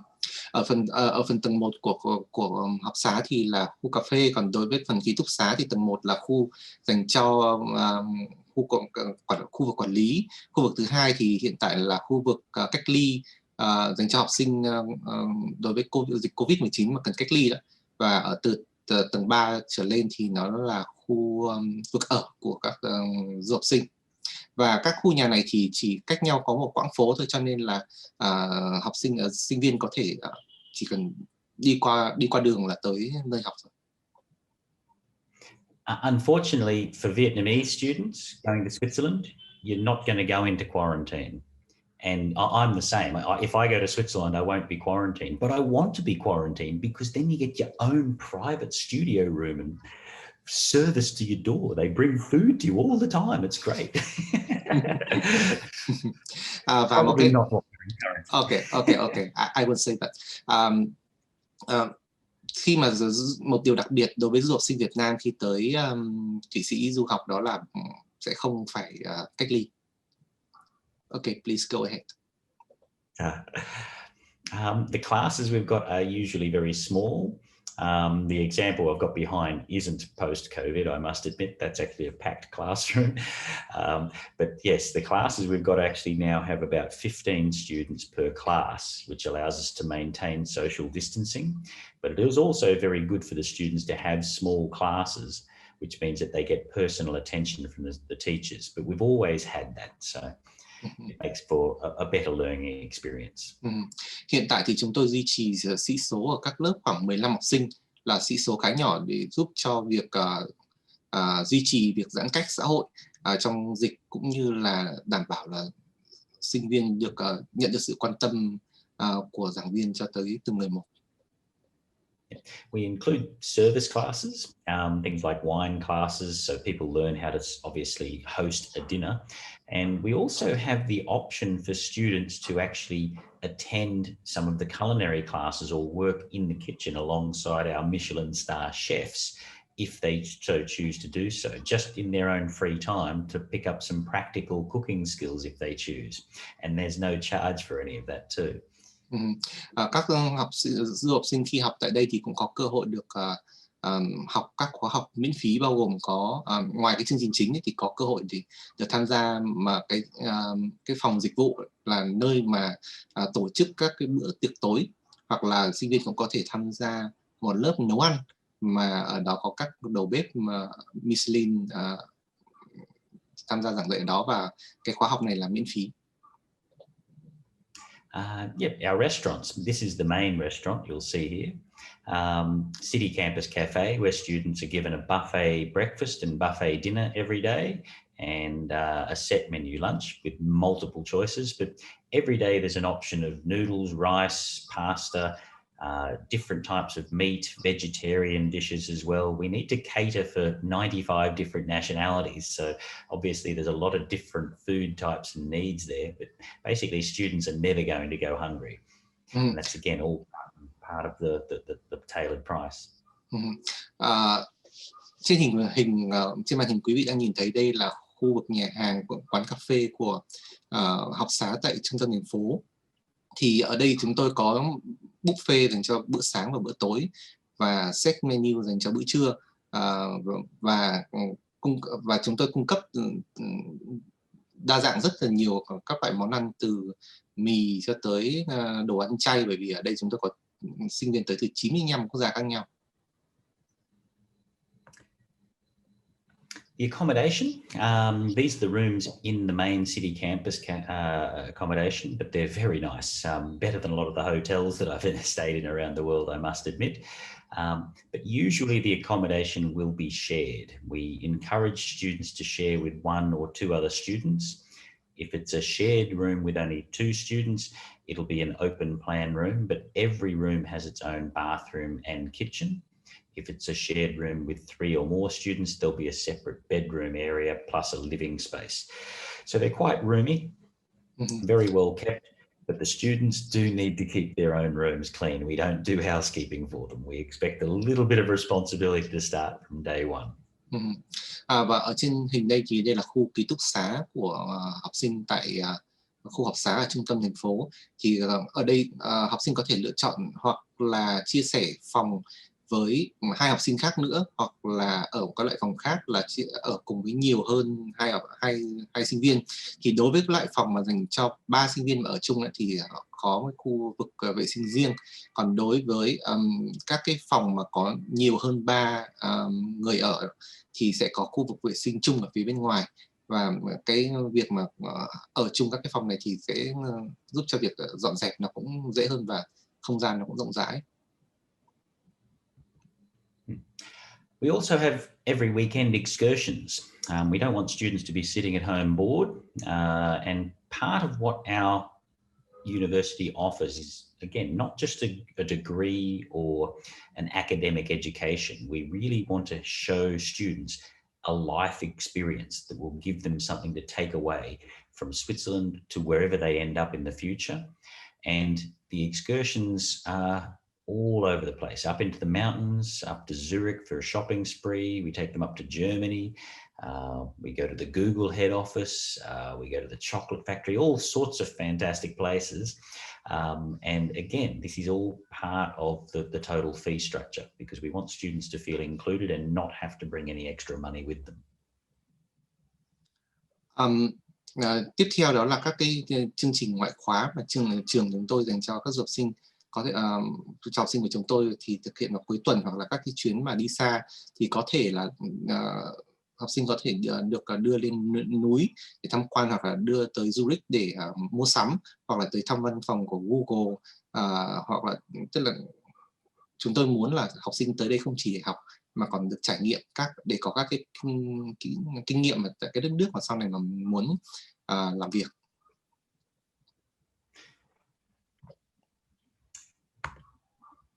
Now, this is where it gets a little bit more interesting, and probably the most important parts of what we do is the guaranteed paid internships. Every year, students who study for 6 months will usually do a full 6-month paid internship in Switzerland. And this internship really is a critical part of what they learn and understand and how we get them jobs. But something that's very different from most other Swiss schools is we source that job for them. We actually help them find the job, we help them apply for the job, and we get them started there. A lot of Swiss schools that do offer internships expect the students to find them. And to be honest, this year and even now, it's going to be very difficult for that to be the case. Fortunately, B.H.M.S. has secured internships for our students right through until the end of this year, I believe now, or at least until November. So we're very well covered. But B.H.M.S. has got a very good reputation for its intern students within Switzerland. I think that was even in 1 or 2 of the early videos we had there. So students can be rest assured that they will get a very good quality internship when they come and study with us now. So November of 2021 or 21 or November of... Well, basically, yeah, students that arrive now and go right through, basically, I think, through until the August intake. Students who study for 6 months will have basically a guaranteed internship. We usually source them out to about 3 months, but we're trying to do it out to 6 months at the moment to make sure that students have a sense of confidence. We don't want them to arrive in Switzerland and then be shocked and left without something to do. So we're looking to make sure that students and parents are well assured that the students are going to have jobs to walk into for the second half of their year. So for the 6-month internship, you said that 4 months paid, but how about the other 2 months? No. All 6 months is paid. Okay. 6 months. Và phần tiếp theo là phần rất quan trọng mà chúng tôi muốn nhấn mạnh, đó là liên quan đến phần thực tập được hưởng lương mà đảm bảo dành cho các du học sinh khi học tại B.H.M.S. Thì các sinh viên khi tới học tại trường chúng tôi thì đều được đảm bảo là cứ 6 tháng học thì có 6 tháng được đi thực tập hưởng lương. Và việc mà và hiện tại thì do năm nay thì do dịch Covid xảy ra thì chúng tôi vẫn có thể đảm bảo được ít nhất là đến tháng 11 thì chúng tôi vẫn có thể đảm bảo được là sinh viên khi nhập học đến kỳ tháng 8 thì vẫn có thể là đi thực tập sau 3 tháng. Vì là trường muốn học sinh phải có được các kiến thức cơ bản trước khi đi thực tập và thu được kiến thức từ việc thực tập. Thì ở trên màn hình quý vị cũng có thể thấy được đấy là hầu như là tất cả các sinh viên của B.H.M.S đều thực hiện 6 tháng thực tập này trong vòng 3 năm thì có 3 kỳ đó thì kỳ nào cũng đi thực tập cả. Và có 70% trong số các cái kỳ thực tập này là ở Thụy Sĩ, còn lại 30% là làm ở các nơi khác ở trên thế giới. Và cái khóa thực tập này thì là được hưởng lương và được quản lý bởi đội quản lý thực tập của B.H.M.S. Fantastic. Now I've got a whole range of brand new internships that they've just sent me from Switzerland, and some examples here of where they're working and what they're doing. For example, here's Thuy Lin. She's working in the front office of Hilton here in Hanoi. But we've got Hong here, again, doing culinary arts, working in the kitchen in the airport in Zurich. There's a whole list of fantastic places. Novotel in Switzerland, night auditor. Again, this is a master's in in business administration. So she's just done her MBA, and I think she is one of the first to get an internship at the Gutsch, which is the castle on the top of the mountain. Very, very expensive hotel, beautiful place, and students can actually walk directly there from the school. Và tiếp theo thì đây là một số các sinh viên Việt Nam mà đã học tại trường B.H.M.S và được đi thực tập tại các cái nhà hàng, khách sạn cũng như là tại sân bay lớn mà các quý vị có thể nhìn thấy trên màn hình. Can you move to the first students? The first student.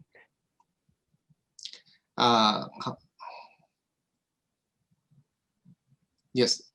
Đầu tiên đó là Thùy Linh, thì cô ấy học lấy bằng cử nhân về quản lý nhà hàng khách sạn, thì cô ấy làm việc tại Hilton ở Hà Nội ở vị trí là front desk service, tức là vị trí lễ tân ạ. The next page please. Sinh viên tiếp theo đó là Hoàng, thì bạn ấy đang làm việc ở trong khu vực bếp nấu của sân bay ở Zurich. The next one please. Và tiếp theo là bạn Trí, thì bạn học cũng lấy bằng cử nhân về quản trị nhà hàng khách sạn và bạn làm việc tại khách sạn Novotel. Bạn làm ở Novotel, khách sạn Novotel tại sân bay Zurich. Và tiếp theo là bạn Phương Anh. Bạn Phương Anh thì làm việc ở trên một cái lâu đài rất là nổi tiếng ở trên núi của Thụy Sĩ, đó là Hotel Shuttergutsch. Beautiful place. Yes, It's yes. literally Very above the beautiful. campus. Very beautiful. Please next. And bạn Yep. Hiếu thì làm ở Westin ở Colorado, là khu resort Snowmass ở Westin ở Mỹ thôi. Yeah. Now, this is an example of an internship that's international, and these are very good opportunities. But something to be aware of is the international internships don't have the guaranteed pay. So, for example, if I scroll back to 2 or 3 others here, these people are all earning a minimum of $2,500 per month, whereas Duk Yu in the US won't be earning that much. But he's obviously working in the US at a very, very nice place. So it is not guaranteed the paid internship in the US? No, we can only guarantee the pay if they do the internship in Switzerland. Switzerland has a law that insists that internships within the hospitality industry have a minimum salary. And it's something that we can't control outside of Switzerland. We try and get them good salary, but obviously we can't control it. So that's why people choose. Một điểm mà cần lưu ý đó là tất cả các sinh viên khi đi thực tập tại các nhà khách sạn lớn ở Thụy Sĩ thì đều được đảm bảo được trả lương là tối thiểu là $2.500 trong một tháng. Còn đối với các sinh viên mà đi thực tập ở bên ngoài lãnh thổ của Thụy Sĩ, ví dụ như đi thực tập ở Mỹ, thì trường chưa thể đảm bảo việc hưởng lương cho học sinh đi thực tập được. Fantastic. The other reason why, just for your benefit, Trum, the other reason why students often choose to do internships, or possibly their third internship internationally, is it will often lead to a career position in that country. So for example, I think Duk here, for example, wanted to actually work in Colorado. So that's why we sent him to the Western in Colorado to do his internship there. So that's another benefit of doing internships abroad. Một cái lý do mà đa phần các bạn sinh viên chọn đi thực tập ở bên ngoài lãnh thổ của Thụy Sĩ là lý do là bạn có ý định muốn được làm việc tại cái địa phương mà nơi mà bạn đi thực tập. Ví dụ như trên hình và màn hình quý vị có thể thấy là bạn Đức, bạn muốn sau này sẽ làm việc ở Colorado nên là trường hỗ trợ bạn tìm được một công việc thực tập tại Colorado. Got Huang here working at Amari in Phuket Island in Thailand. Yeah. Và tiếp theo đây là bạn Dương Hoàng đó, thì bạn đang làm việc ở một cái resort là Amari ở Phuket, Thái Lan. And again, not a high salary, but she gets free accommodation and some pocket money basically while she's still doing her internship. Mặc dù là không được hưởng lương cao nhưng mà cô ấy được hỗ trợ toàn bộ nơi ăn và chỗ ở. I spoke with her and she said it was actually a really nice place to do it too. Yes, really nice. Và đây là cái nơi mà rất đẹp mà để đi thực tập. Yep. Another one in Lucerne. Again, housekeeping. People often don't like housekeeping, but oddly enough, you get some fantastic jobs and great tips in certain places. So that's another story to tell people another day. Và tiếp theo là ở đây là bạn Hiền Phạm. Thì bạn làm việc ở Lucerne Grand Hotel, khách sạn Grand Hotel ở Lucerne. Bạn làm ở vị trí quản lý buồng phòng. Nhiều sinh viên không muốn làm ở vị trí này, nhưng thực tế là vị trí này rất có tiềm năng bởi vì được nhận tiền tip, tức là cái tiền mà thưởng của khách dành cho người phục vụ đó. Guest relations trainee. I won't necessarily mention what hotel because I'm not talking politics today, but it is a very good hotel, I will admit. Và tiếp theo là bạn nhận hình. Bạn làm công việc liên quan đến quản lý quan hệ khách hàng tại khách sạn khu resort của Trump National Endurance ở Miami. He was fortunate enough to get a full salary as well, even though it was only an internship, because he was a very, very good employee. So. Và một điều rất may mắn dành cho bạn nhận đó là bạn được nhận toàn bộ lương cho quá trình làm việc ở đây. Hotel Lusendorf in Switzerland, beautiful place, F&B, food and beverage. Tiếp theo là khách sạn Lusendorf ở rất là nổi tiếng về khách sạn cũng như là đồ ăn thức uống. Là bạn Hà Phạm đó làm việc ở bộ phận đồ uống và thực phẩm. In Olac. Now this in Vietnamese terms, this would be a 7-star hotel, but in Switzerland they still only call it 5 stars. But this is a very, very upmarket place, this one. But working in F&B there, she will be dealing with some very expensive clients. Và tiếp theo đấy là ở khách sạn Eden Âu Lạc.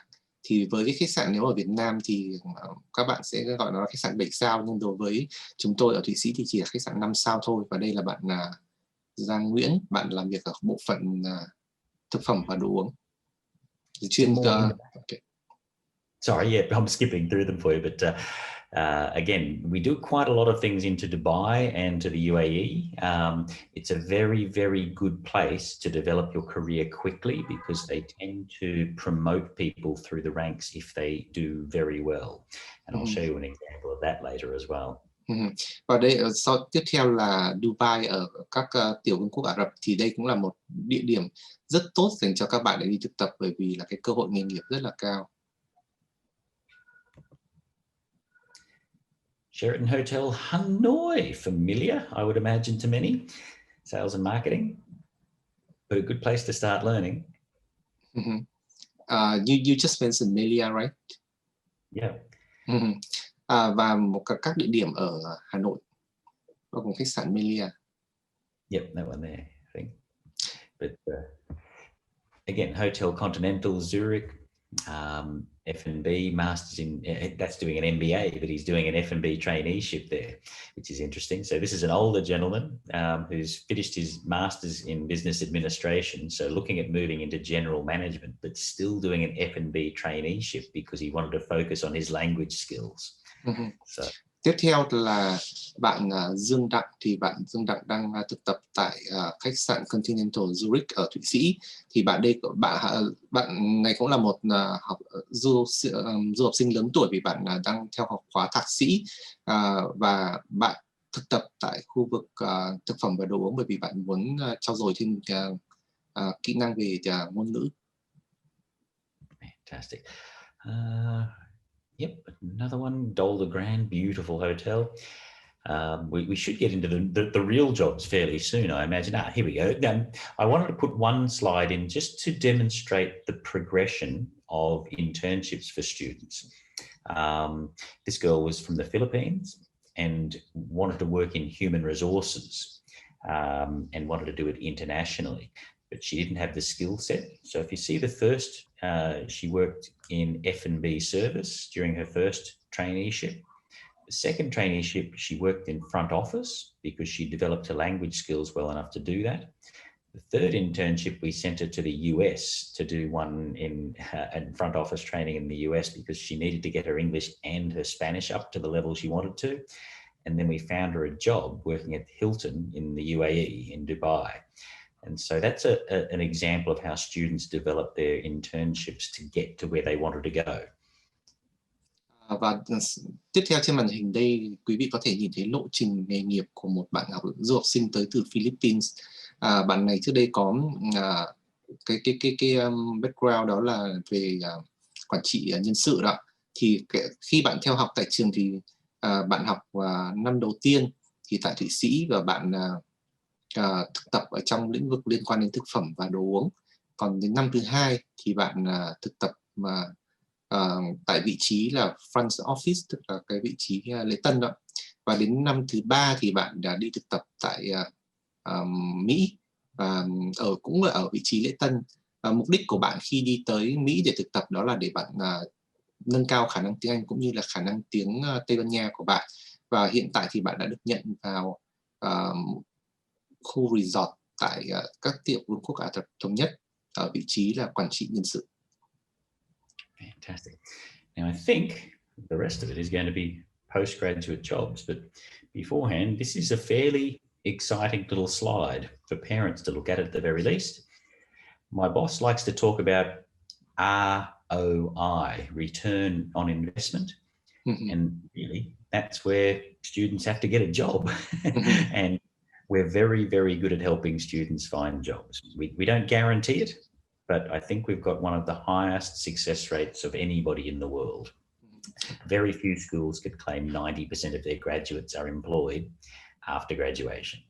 And it's the same this year, even though jobs are hard to source. And so if parents are hoping their student will go abroad, study, and hopefully get a job, then we might be a very good option for them. Cái điểm mà nổi bật của trường là sau khi tốt nghiệp xong thì 90% các sinh viên tốt nghiệp thì kiếm được việc làm trong vòng 4 tháng. Đây cũng là một cái điểm rất là đặc biệt, bởi vì tất nhiên là trường không đảm bảo việc sinh viên khi tốt nghiệp sẽ kiếm được việc, nhưng mà tỷ lệ sinh viên kiếm được việc sau khi tốt nghiệp là từ 90%. Đây là con số khá là cao mà rất ít trường có thể đảm bảo được việc này. Và đây cũng là cái mà phụ huynh học sinh có thể, phụ huynh của sinh viên có thể nhìn thấy được cái lợi ích từ cái khoản đầu tư mình bỏ ra cho việc học tập của con em mình, tức là đi du học ở nước ngoài và sau đó kiếm được một công việc. We were sending a lot of students to the US and the UK and Canada, but obviously we're going to be limiting a few of those types of jobs, but we're hoping that students will be allowed to go to the US probably by the end of this year, but we still obviously don't know. But the reality is there are jobs all over the world, and we're finding them everywhere at the moment. We've actually got more jobs available than graduates to fill them, believe it or not, but BHMS is in a very lucky position, I think, in terms of the jobs that we have available. Và chúng tôi đã gửi học sinh, rất nhiều sinh viên đi thực tập tại các nước như là Mỹ hay Canada, và vì cái dịch Covid cho nên là cái số lượng việc ở Mỹ có thể rất là hạn chế, nhưng mà chúng tôi hy vọng là đến cuối năm nay thì có thể lại gửi được sinh viên tới các cái vị trí thực tập ở Mỹ. I think that's it. But yeah, I've basically got a whole list of full-time jobs here, so some of them will be fairly easy and self-explanatory, but I'm not even sure how many I have, but there's quite a lot. Some back here in Vietnam, obviously. We were asked to get a lot of local positions for students who wanted to come home. And these are all full-time jobs that we've sourced for the students post-graduation. And you'll see some of them are in fairly nice places.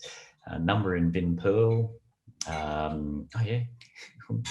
Bamboo Airways as well. Environmental. There's a whole list of very, very good properties and places that students are working. And then there are some international as well. JW Marriott, US. As I said, I'll go back through them. You can have a little look again in a moment, but there is a huge list of jobs available. And these are all fairly current. I'll stop on this one. It's not a Vietnamese student, but I'll get you to translate just briefly. This is my current favorite student, if I can have such a thing. I shouldn't have favorites, but I do. He was an extremely good student and a very, very good worker. And once he graduated, we told him about a very good job opportunity in Dubai. And he didn't want to take it, but we spent 3 weeks convincing him to take it because we knew it would suit him very well. And within 4 months, he was promoted to another position within the same company. And then his boss retired 6 months later, leaving him to be now the cluster PR manager for 3 5-star properties in Dubai, which means he's now earning more money than God and can probably write his own ticket and do anything anywhere in the world from now on in less than 12 months out of BHMS. And but that's an exceptional story, I must say. Tiếp theo thì vừa rồi thì quý vị cũng có thể nhìn thấy rất nhiều sinh viên Việt Nam sau khi hoàn thành các chương trình tại trường B.H.M.S đã về làm việc tại nhiều cái cơ sở cao cấp tại Việt Nam. Quý vị có thể nhìn thấy như là khách sạn của Vinpearl, hoặc là làm cho hãng hàng không Bamboo, hoặc là các trường đại học tức là các cái khách sạn lớn ở Việt Nam. Và ở trên màn hình hiện tại thì đây là cả sinh viên mà thầy Andrew thích nhất, bởi vì đây là sinh viên rất là giỏi. Bạn này được trường xin cho một công việc tại một khách sạn cao cấp tại Dubai. Tuy nhiên bạn không đồng ý nhận cái công việc này, và trường mất 3 tuần để thuyết phục bạn để nhận công việc đó. Và sau đó bạn cũng chấp nhận, nhưng mà trong vòng sau đó 3 tháng thì bạn nhận được một cái công việc ở vị trí cao hơn ở chính cái khách sạn này. Và cái người quản lý cấp cao của cái khách sạn này thì trong 6 tháng sau khi mà bạn làm việc thì có một cái vị trí quản lý cấp cao khách sạn này họ ra khỏi đất nước và họ không làm việc ở cái khách sạn này nữa, và bạn được đề cử lên để giữ vị trí về quản lý về quan hệ khách hàng, giám đốc về quan hệ khách hàng. Và bạn đã và với vị trí này thì cái mức lương của bạn rất là cao so với việc bạn chỉ bỏ ra 1 năm để học tại B.H.M.S, và hiện tại với vị trí như vậy thì rất là có lợi. Okay, please go on. I think there's a few others there, but that's basically the list. So if you'd like, you can scroll back through the all the Vietnamese ones and go through them again. But as I said, there's a lot of very good job opportunities at the moment, and we've got real-world examples of Vietnamese students who've recently graduated who have achieved very good positions. But I think the reality is for students who are wanting to talk about specific jobs and things that are coming up, get them to give me a call. We can put them in contact with our internship department in Switzerland, and they can talk direct with them about what types of jobs they'd be looking for post-graduation. I guess many universities base their success on how many students graduate, but BHMS really bases its success on how many students are successfully working after graduation. And that's why we focus a lot of attention on getting students a high quality job after their graduation. Như tôi vừa mới lướt qua trên màn hình đó, thì có rất là nhiều các bạn sinh viên Việt Nam đã hoàn thành chương trình và kiếm được vị trí công việc rất tốt ở các cái cơ sở mà cao cấp đó. Thì chúng tôi cũng muốn nói rằng là khác với cả các cái trường khác mà tập trung vào việc là chú trọng tới số lượng sinh viên có thể tốt nghiệp được, thì chúng tôi chú trọng vào việc sinh viên có thể thành công tại cái công việc của mình sau khi tốt nghiệp được. Fantastic. I think that's about it for the presentation, Trung. So thank you guys for listening. I'm sure we've got a bunch of questions. Và thầy Andrew cũng vừa kết thúc phần trình bày của mình. It's a very interesting information. Thanks, Andrew. Thank you, Anthony. Cảm ơn phần trình bày thú vị của ông Andrew. Quý vị và các bạn thân mến, chúng ta vừa theo dõi phần trình bày của ông Andrew, Giám đốc tuyển sinh khu vực châu Á từ trường B.H.M.S. Tới lúc này chúng tôi đã nhận được rất nhiều câu hỏi của các quý vị. Và ngay sau đây, chúng tôi sẽ giới thiệu lần lượt tất cả các câu hỏi mà chúng tôi đã nhận được trong chương trình ngày hôm nay. Và ông Trung Đỗ và Andrew sẽ nối tiếp chương trình với phần hỏi đáp. Xin mời quý vị cùng theo dõi. Xin mời ông Andrew và ông Trung Đỗ. The next will be Q&A section. Xin kính chào tất cả các quý vị phụ huynh học sinh cũng như các bạn học sinh đang theo dõi chương trình. Tôi là Trung Đỗ tới từ ABC Du học. Hello Andrew. I will start the Q&A question with the Vietnamese first, and then I will translate the question into English. Please, thanks. Okay. So, câu hỏi đầu tiên dành cho thầy Andrew đó là thầy cho biết các kỳ nhập học trong năm đối với các khóa học của trường. The first question is, please let me know how many intakes are there for your programs in a year. For sure. Yep. BHMS is lucky. We actually have 8 separate intakes for the bachelor's program.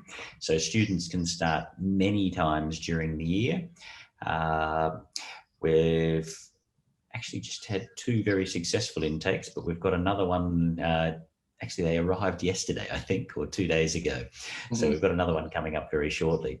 But there is a whole list of intakes available. So students who have had to put off their study or need a little bit of extra time, or who've been sitting at home waiting for an opportunity to study abroad, we're ready to go. Anytime you're ready to go.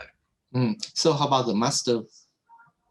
The master's program, we're actually looking right now at putting an extra one on. We found a big increase in the number of master's students that didn't go at the end of last year. And so we're putting a new master's program on as we speak, which is going to be based in, I think July, but we've got another one in March coming up too. So I think we're going to have 2 or 3 master's intakes this year.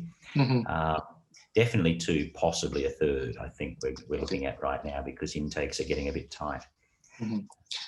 Để trả lời cho câu hỏi này thì hiện tại ở trường có 8 cái kỳ nhập học dành cho các bạn muốn học ở bậc cử nhân, và từ 2 đến 3 kỳ nhập học một năm đối với các bạn muốn học ở bậc thạc sĩ. Câu hỏi tiếp theo là hồ sơ phải chuẩn bị cho các đợt nhập học thì cần phải chuẩn bị trước bao lâu? The next question is, how long should the application and supporting documents have to submit before the intakes?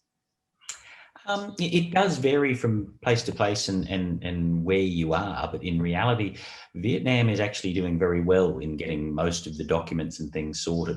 We've got our main administration office in Bangkok, and I'm located here in Vietnam, so I can even go through and help students. But ABC is very capable of getting documents sorted for people very comfortably, I'm sure. But usually we try and get students to look into it at least 6 to 8 weeks early to make sure that we can get into the embassy in time to make sure that they get the visa to go before they've obviously got a flight.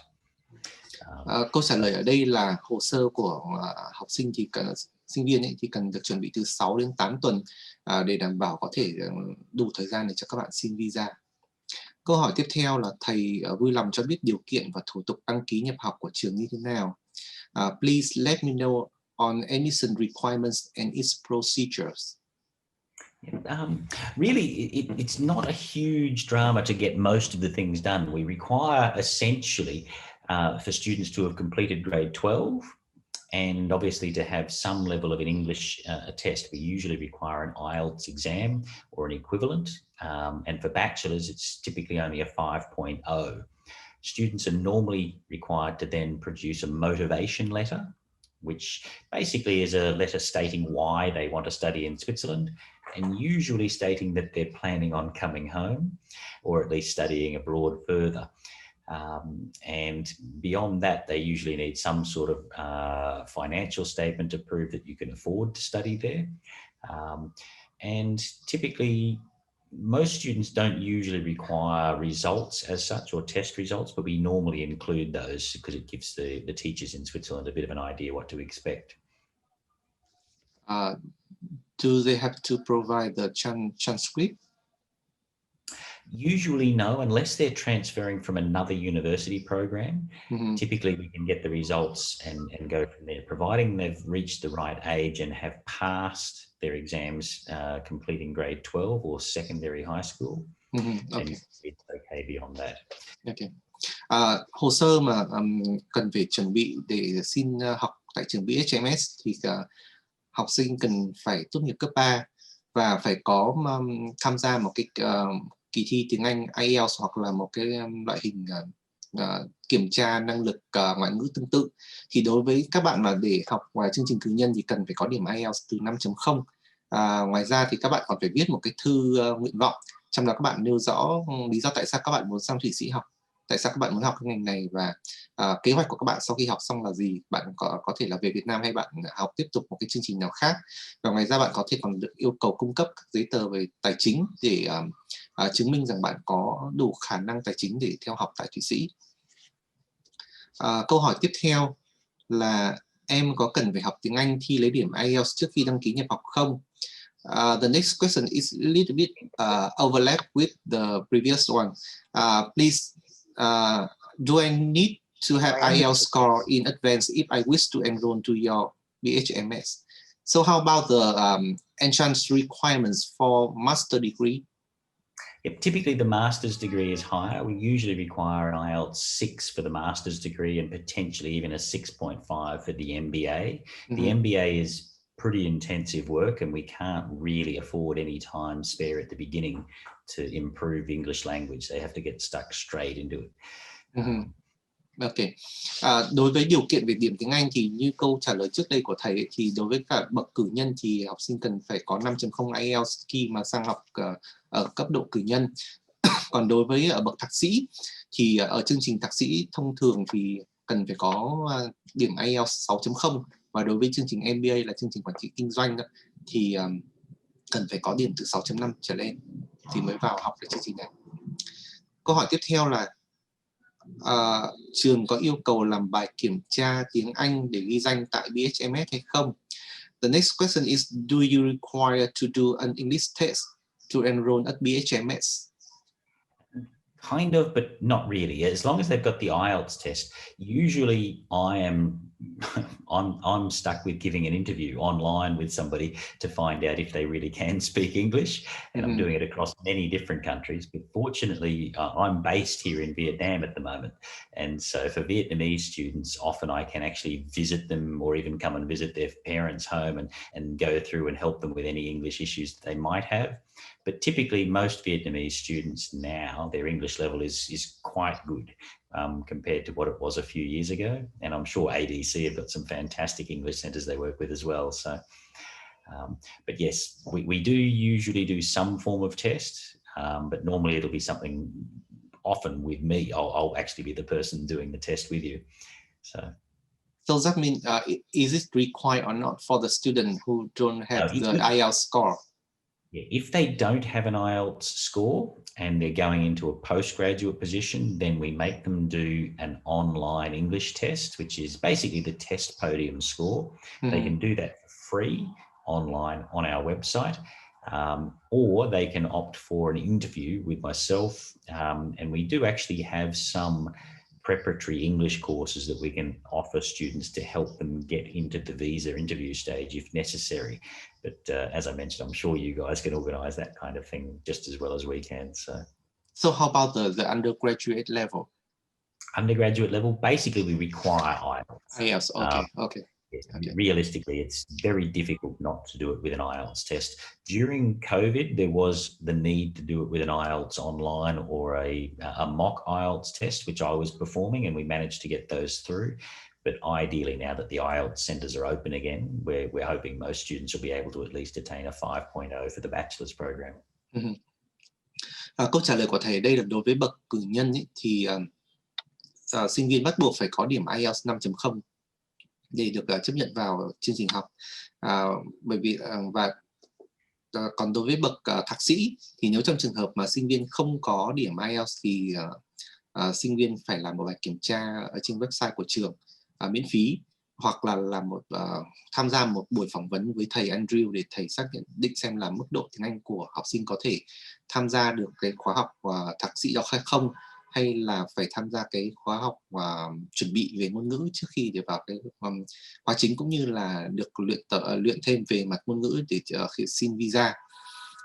Câu hỏi tiếp theo, trường có giới hạn độ tuổi không? Do you have any age limitation? Yes, we do. Basically, students need to be turning 18 in the year that they arrive. In order to work in Switzerland, you need to be 18 years old. And so to do your internship in Switzerland, you need to be turning 18 when you arrive. So essentially, providing you're turning 18 within the next 6 to 8 months, no problem. But basically anything younger than that is going to be difficult. So don't have the upper limitation, right? We do, but we don't. We usually tell people for bachelor's programs it's difficult to get in above about a 26 or 28 years old. It's not impossible. You need to have the correct motivation. For master's programs, we've accepted students, well, to be honest, I accepted a student at 54 last year, but that's a rare exception. Typically, master's students are coming from an already employed background, and so the age limitation for MBA not as difficult. But for master's programs and for bachelor's programs, usually we try and keep them sort of under 30 typically, but no, we'll talk to anybody if they're the right type of person and have the right attitude. Age is not a limitation. Câu trả lời của thầy là có sự hạn chế về tuổi tác. Đối với học sinh mà vào học khóa cử nhân thì bắt buộc khi tại thời điểm mà sinh viên tới nhập học phải đủ 18 tuổi. Còn nếu mà sinh viên mà dưới 18 tuổi thì rất là khó khăn. Như vậy là trong trường hợp mà chuẩn bị đi học thì học sinh cần phải chuẩn bị tinh thần là sẽ đủ 18 tuổi trong vòng từ 6 đến 8 tháng nữa, để khi mà mình sang nhập học thì đã đủ 18 tuổi rồi. Còn đối với cái giới hạn trên đó, tức là cái lứa tuổi cao nhất mà trường có thể chấp nhận được, thì trường khuyến cáo là đối với bậc cử nhân thì lứa tuổi mà trường có thể chấp nhận được là khoảng từ 26 đến 28 tuổi là lớn nhất. Còn cao hơn nữa thì rất là khó, mà cần phải có sự giải trình rõ ràng. Còn đối với bậc thạc sĩ thì tuổi cũng có thể là cao hơn. Trường cũng đã từng nhận người sang học thạc sĩ ở tuổi 44, nhưng mà với điều kiện là họ phải đã được nhận vào làm việc tại một cái nơi nào đó và họ có cái kinh nghiệm làm việc trong cái khoảng thời gian trống đó. Nhưng thông thường là trường khuyến cáo các bạn học sinh nên đến học trước 30 tuổi.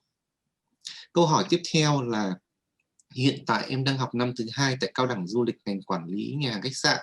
Em có thể được chuyển tiếp vào học tại trường không?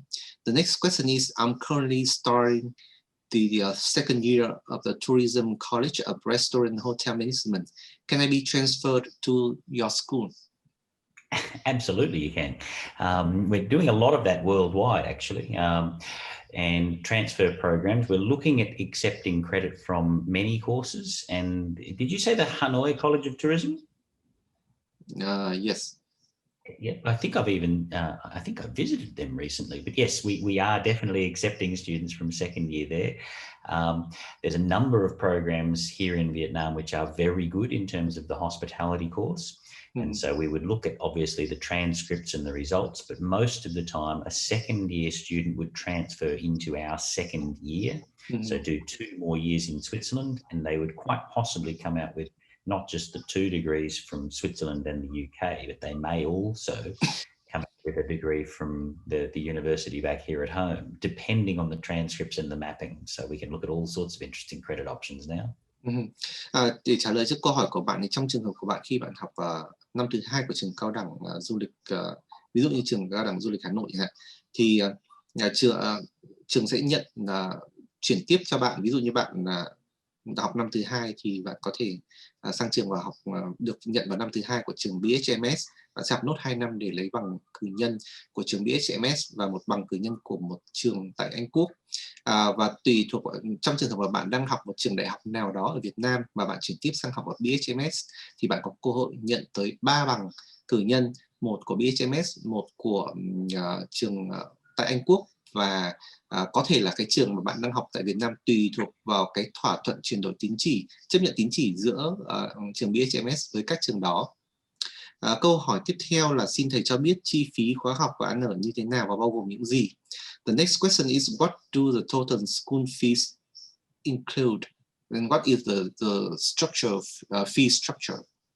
Okay, very, very simple really.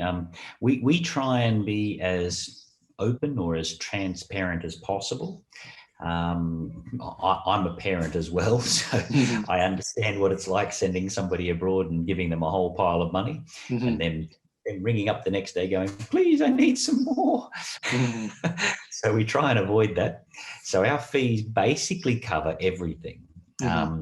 Obviously there are some exceptions, but we cover things like medical insurance, airport transfers, food, accommodation, field trips, excursions. You know, in the case of the culinary class, we provide the uniforms and the knives and lots of different things. We all the CV preparation, everything is all done as part of an included fee. So we don't want students to arrive and then be surprised that they need a whole pile more money for something. Living costs in Switzerland, I mean, you'll probably be aware, Trum, Switzerland is number 1. We are the most expensive place in the world to live. So having 0 expenses when you arrive is a very, very helpful way to be. Because if students had to pay their own way in Switzerland, you would find very, very quickly the fees that we're charging would seem insignificant to the living costs.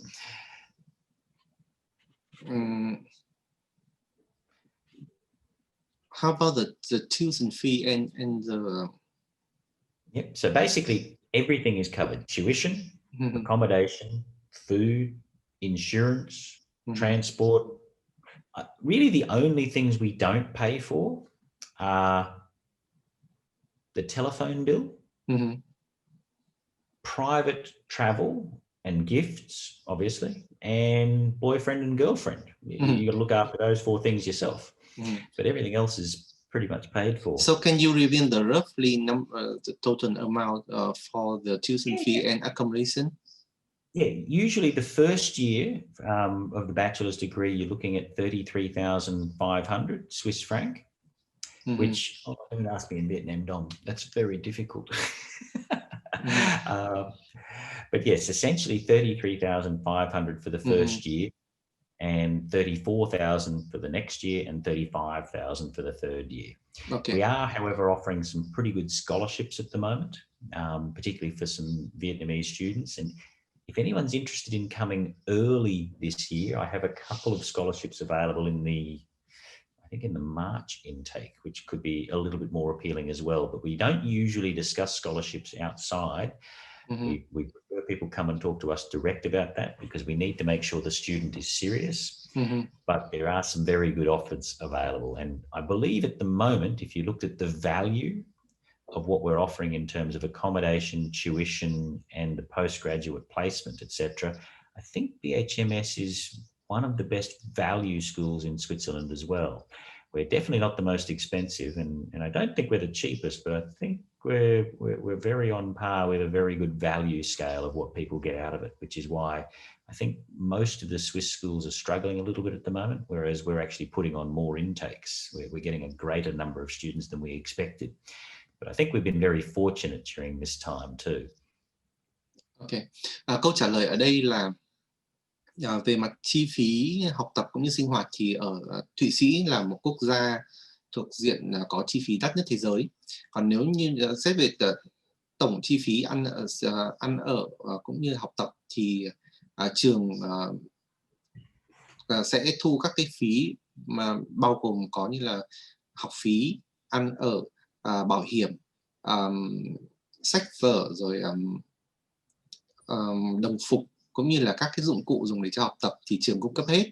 Và đối với bậc cử nhân thì tổng chi phí năm đầu tiên sẽ là 33.500 franc Thụy Sĩ, và tới năm thứ hai thì cái phí này sẽ là tổng chi phí này sẽ là 34.000 franc Thụy Sĩ, và đến năm thứ ba thì tổng chi phí sẽ là 35.000 franc Thụy Sĩ. Trường cũng có cung cấp một số các học bổng, tuy nhiên là về vấn đề học bổng thì trường sẽ trao đổi đối với sinh viên khi mà thấy sinh viên thực sự nghiêm túc có ý định muốn được học tại trường thì trường sẽ cung cấp thêm thông tin chi tiết đó. Về mặt chi phí thì cái chi phí mà trường thu trong vòng 1 năm đó thì cũng không phải là đắt nhất so với các trường khác tại Thụy Sĩ, mà cũng không phải là rẻ nhất. Câu hỏi tiếp theo là tôi có cần phải thanh toán đầy đủ trước khi học không? The next question is, do I need to make full payment in advance? No. Typically, students we normally ask a very low administration fee for the admissions, but we don't ask for the fees until students have actually received the visa, which is important because obviously we want to make sure students get there on time. And we are even looking at part payment options for some students at the moment. But typically students will be expected to pay the full fee for the year once they've arrived, or before arrival, prior to arrival. There are some exceptions to that, but typically they'll be expected to pay that up front. Câu trả lời ở đây là ở cái giai đoạn mà học sinh đang xin học đó thì chúng tôi chỉ thu cái phần phí xin học rất nhỏ thôi, còn lại không yêu cầu phải nộp bất kỳ chi phí gì cho tới khi học sinh đậu visa. Còn sau khi học sinh đậu visa rồi thì học sinh có nghĩa vụ phải nộp toàn bộ cái chi phí của năm đầu tiên trước khi học sinh tới nhập học. Câu hỏi tiếp theo là Thụy Sĩ rất nổi tiếng về đào tạo ngành quản lý nhà khách sạn. Xin thầy cho biết trường có điểm gì nổi bật và khác các trường khác cùng đào tạo chuyên ngành này tại Thụy Sĩ. The next question is very interesting. Switzerland is very well known for its hospitality training. Would you tell us what is remarkable about school and different from other schools and that have this specialized training in Switzerland? Okay, I guess the biggest difference is the fact that you will be learning on the job with Swiss people. Learning and getting yelled at by a German boss is a very good way to learn. But the reality is Switzerland has been the center of hospitality for many, many years. And the industry there is so well structured and so well organized that the learning time you get with the companies in Switzerland during your internship is critical, absolutely important. I can give you an example of how important by what employers would say. Actually, it's appropriate you have the picture you do up on the screen. The young girl in the middle of the screen comes from Hong Kong, and she studied at BHMS, graduated 2 years ago now, I should say, but at the same time as 2 of her best friends who both graduated from Hong Kong Polytechnic, one of the top 10 universities in the world, with the same degree, International Hospitality Management. And we sent Karen home, and she and her 2 friends both got jobs, or all 3 of them got jobs actually, working for one company in Hong Kong. But Karen, who had studied at B.H.M.S, got paid 60% more salary than her two colleagues that studied at Hong Kong Polytechnic. Because she'd studied at a Swiss school and had Swiss internship experience, she immediately got paid not double, but 60% higher salary in her first year out, which I think explains how employers view Swiss internships and how valuable they are. Câu trả lời ở đây là Thụy Sĩ là đất nước mà có truyền thống lâu đời về ngành quản trị khách sạn, với cái hệ thống đào tạo rất là bài bản và có cấu trúc rất là rõ ràng. Thế cho nên là và một cái điểm lợi khi mà sinh viên học tại các chương trình này là được thực tập, và cái kinh nghiệm thực tập tại Thụy Sĩ là vô cùng quý giá và vô cùng quan trọng. Và thầy cũng lấy một ví dụ là có 2 bạn học sinh tới từ Hồng Kông, thì một bạn là học cùng một chuyên ngành là quản lý nhà khách sạn. Tuy nhiên một bạn thì học ở trường B.H.M.S và một bạn thì học ở trường công nghệ của Hồng Kông đó, thì cùng một chuyên ngành đó là quản trị nhà khách sạn. Thì sau 2 năm sau khi các bạn mà trở về để xin việc làm thì được nhận vào cùng một công ty, và bạn mà học ở B.H.M.S thì có nhận được mức lương khởi điểm cao hơn so với bạn học ở Hồng Kông là 16% trong mức lương khởi điểm. Thì chính là do cái kinh nghiệm làm việc mà bạn thu được từ Thụy Sĩ đã giúp bạn có được mức lương cao hơn.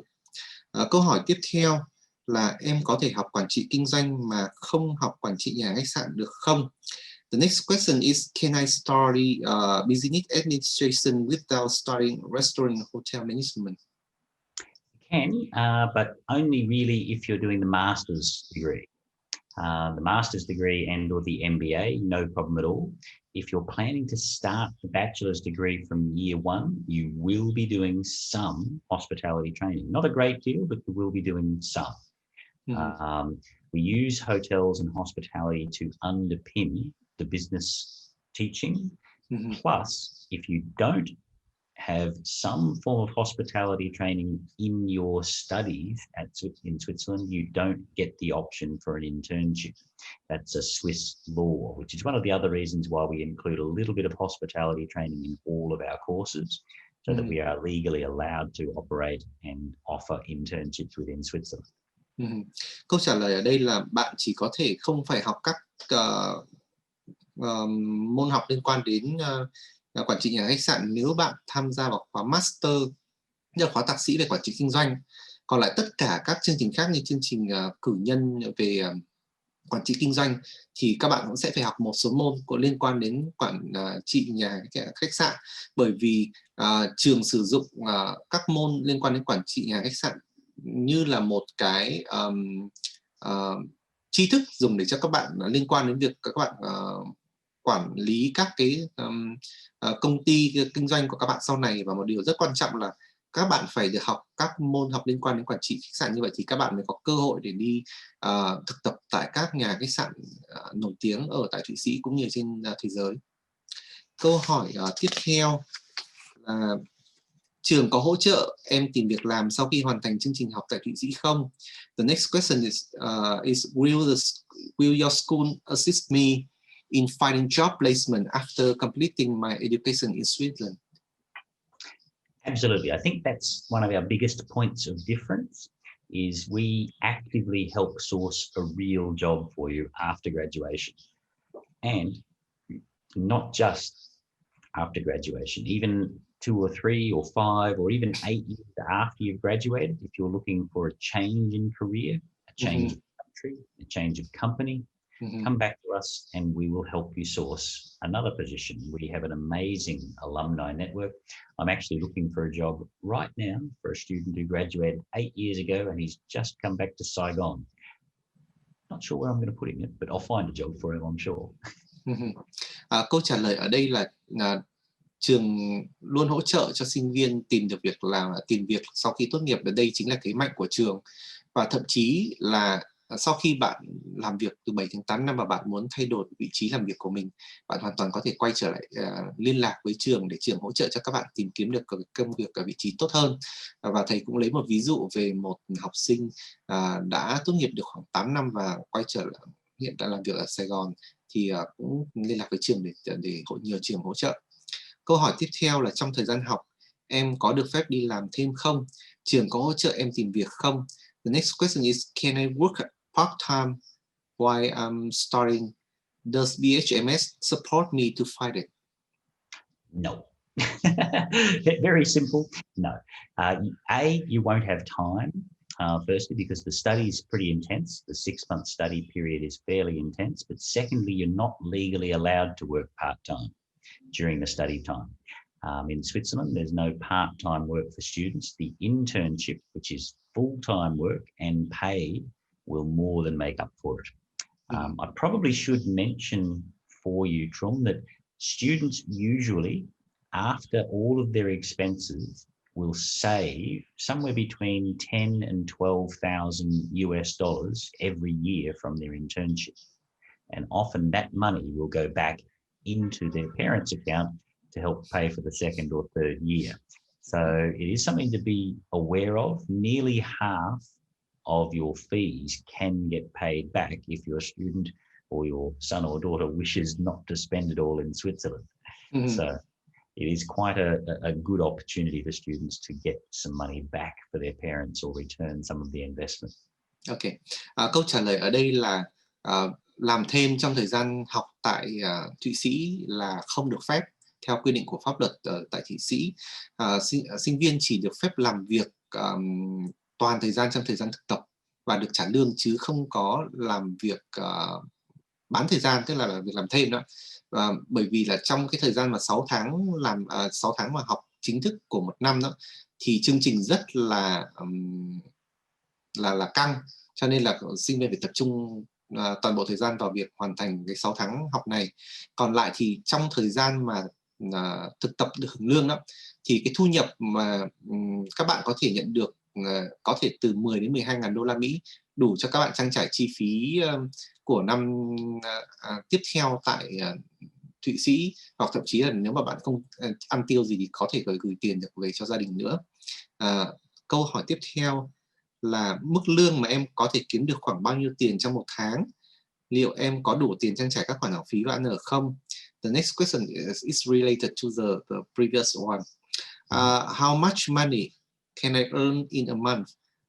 Should I fully covers tuition and accommodation? Can you fully recover it? No. But you will earn, as I said, if you're studying in Switzerland, you'll earn a minimum salary of, I think it's 2,000, or basically 2,200 Swiss franc, which is just under $2,500 US at the moment. And so every month you're expected to earn at least that. But that's not including tips, and it's definitely not a maximum. Master's students, for example, or second and third year students typically will make a bit more than that. But a minimum salary guaranteed in Switzerland will be around $2,500 US. So it's pretty good money for the most part, for most people, when they're looking at that as a student first up. But they cannot cover all the tuition fee and accommodation, right? No. Okay. No. If they could do that, then I wouldn't need to be talking to you now, because everybody would be in Switzerland studying.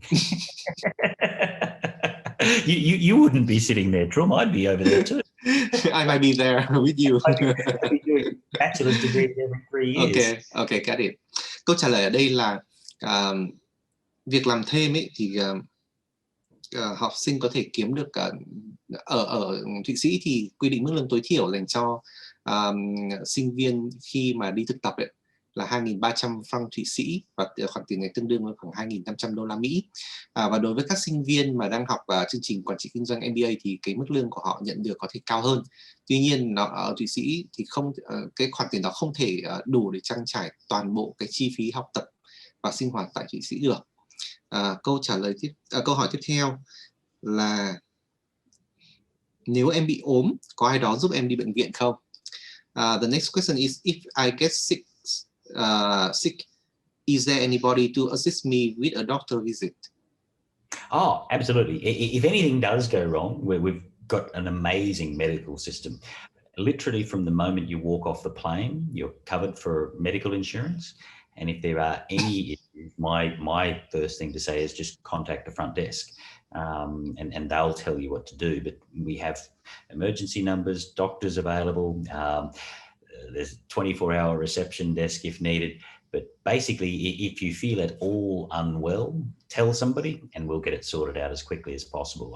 I do have some practical examples I could share with you, but the reality is very few people have issues, but when they do, we take it very seriously.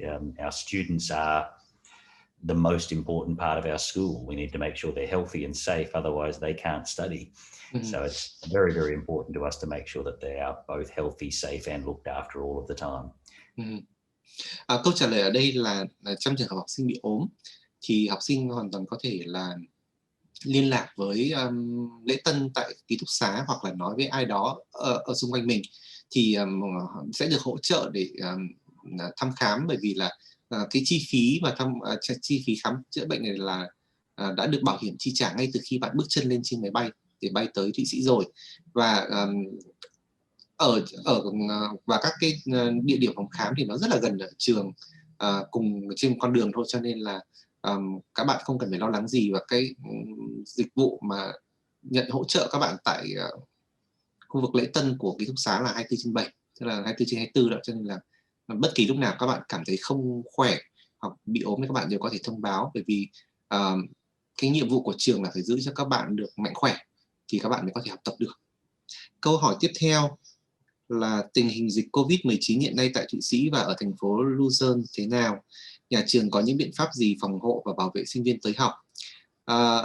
How is the current pandemic of COVID-19 in Switzerland and in Luzern? What measures does the school take to protect and protect students who's coming to your school? Yep. Very important, obviously, at the moment to be very aware and very precautious. But basically, students are collected from the airport. At the moment, we're basically picking students up one person to one car, depending on what country they come from. If they're coming together, for example, we had 2 or 3 Vietnamese students 3 days ago arrived. They came in the one car because they traveled together. But essentially, if they've come isolated, we bring them in a single car to a single room where they then spend the next 10 days in isolation and undergo full testing. Obviously, there is no contact. The precautions are fairly intense. I think our school takes it more seriously than even a lot of Switzerland does, believe it or not. But so far, I don't think we've had any in-school transmission issues at all. As I mentioned, we've got a full floor for quarantine and the facilities are there and laid out ready to go. However, we're expecting to be back to full face-to-face classes within the next 2 to 3 weeks, I believe. So the precautions are there, but we're also, I'd say, optimistic that where we are is reasonably isolated and therefore fairly protected in itself. So about in the Luzern city? Yep, Luzern's pretty quiet. Being a tourist destination for international tourists, it's a fairly quiet place at the moment. It's still moving. Restaurants are open. Obviously, people are wearing masks. Social distancing is still implied. And fortunately, Swiss people are pretty well behaved compared to other parts of the world. And so they're very keen to try and maintain social distancing and make sure that they beat this thing fairly quickly. But Switzerland's right in the middle of Europe, and Europe is in trouble. There's lots of parts of Europe that aren't doing very well at the moment, which is why Switzerland is, it hasn't officially closed borders, but it's made it very difficult to get across borders without full testing and everything. So Switzerland's being more precautious than most countries, I believe, and B.H.M.S is being ultra precautious. I think we were the last school to have any cases of COVID, and we only got them imported from another school. So we've been very lucky where we are, but also we've taken very good precautions to make sure that the students stay safe. Câu trả lời ở đây là hiện tại thì Luzern vẫn đang ở trong tình trạng là giãn cách xã hội. Có một số các nhà hàng vẫn mở cửa, thì tuy nhiên là không khí cũng khá là yên tĩnh và vắng vẻ, bởi vì là đây là thành phố du lịch. Thế thành ra là hiện tượng khách du lịch không tới, cho nên là thành phố cũng khá là yên tĩnh. Còn đối với mặt hỗ trợ của trường thì trường sẽ hỗ trợ đón du học sinh tại sân bay, thì tùy thuộc vào việc là du học sinh đến tới từ quốc gia nào, thì thông thường thì trường sẽ đón cứ mỗi một du học sinh sẽ ở trên một ô tô riêng. Nhưng đối với trường hợp ở trong ví dụ trường hợp là các du học sinh mà bay cùng một chuyến bay và đến từ cùng một đất nước, thì có thể được đi chung một xe. Ví dụ như 3 học sinh mà từ Việt Nam mà đến cùng nhau thì sẽ được đi trên cùng một chuyến bay. Và đối với thì tùy vào quốc gia thì du học sinh có thể là phải cách ly từ 10 ngày và có thực hiện các cái test COVID ấy, tức là kiểm tra xem là có bị nhiễm hay không. Thì hiện tại là với trường đã dành riêng hẳn một tầng tại ký túc xá dành cho việc cách ly. Và cái việc cách ly của trường là được thực hiện rất là thận trọng, bao gồm có cả việc giãn cách xã hội, cũng như là hiện tại thì các lớp học thì đang thực hiện theo hình thức online, và khả năng thì các lớp học mà trực tiếp, tức là đến lớp học đó, thì trong vòng khoảng 2-3 tuần tới thì có thể được quay trở lại bình thường. Và hiện tại thì vì Thụy Sĩ nằm ở trung tâm của châu Âu, và như các bạn biết là tình hình của châu Âu thì cũng khá là xấu. Thế thành ra là Thụy Sĩ cũng rất là thận trọng trong việc đảm bảo an toàn cho dân cư của mình, và chúng tôi cũng vậy, cũng rất là thận trọng cao độ đối với việc là bảo vệ cho sinh viên. Và thường thì hiện tại trường chúng tôi rất may mắn là chưa có một cái trường hợp nào bị nhiễm Covid cả, mà chúng tôi chỉ nghe thấy là các ca nhiễm đến từ các trường khác mà thôi. Câu hỏi tiếp theo là hiện nay sinh viên của trường đang học online hay offline? Phương thức học tập hiện nay tại trường như thế nào? The next question is currently are students of your school studying online or offline? What is the current learning method at your school? Basically, everything's back to normal. We were very lucky. As I mentioned with COVID, we were unaffected for many months compared to most. And I think last year total, we had 6 weeks online study. The rest of it was full face-to-face classes. So we were very fortunate, but we will be having a mix of online and face-to-face for the first 2 weeks of most courses, just to maintain social distancing and isolation. But we've arranged that. We used to have online classes available anyway, so we were prepared for it. But our classes are still very small, so the face-to-face classes maintain social distancing rules as well. But we're expecting to have full classes back basically from now on. I would love to encourage you, any student or parent that's out there at the moment that is at all concerned about Switzerland and studying at B.H.M.S because of COVID, contact me. I'll give you the details, or I'll get one of our students who's just arrived in Switzerland or who's been there for the last 6 months to call you, talk to you direct. You can talk to them in Vietnamese and ask them all the questions that I'm not allowed to answer.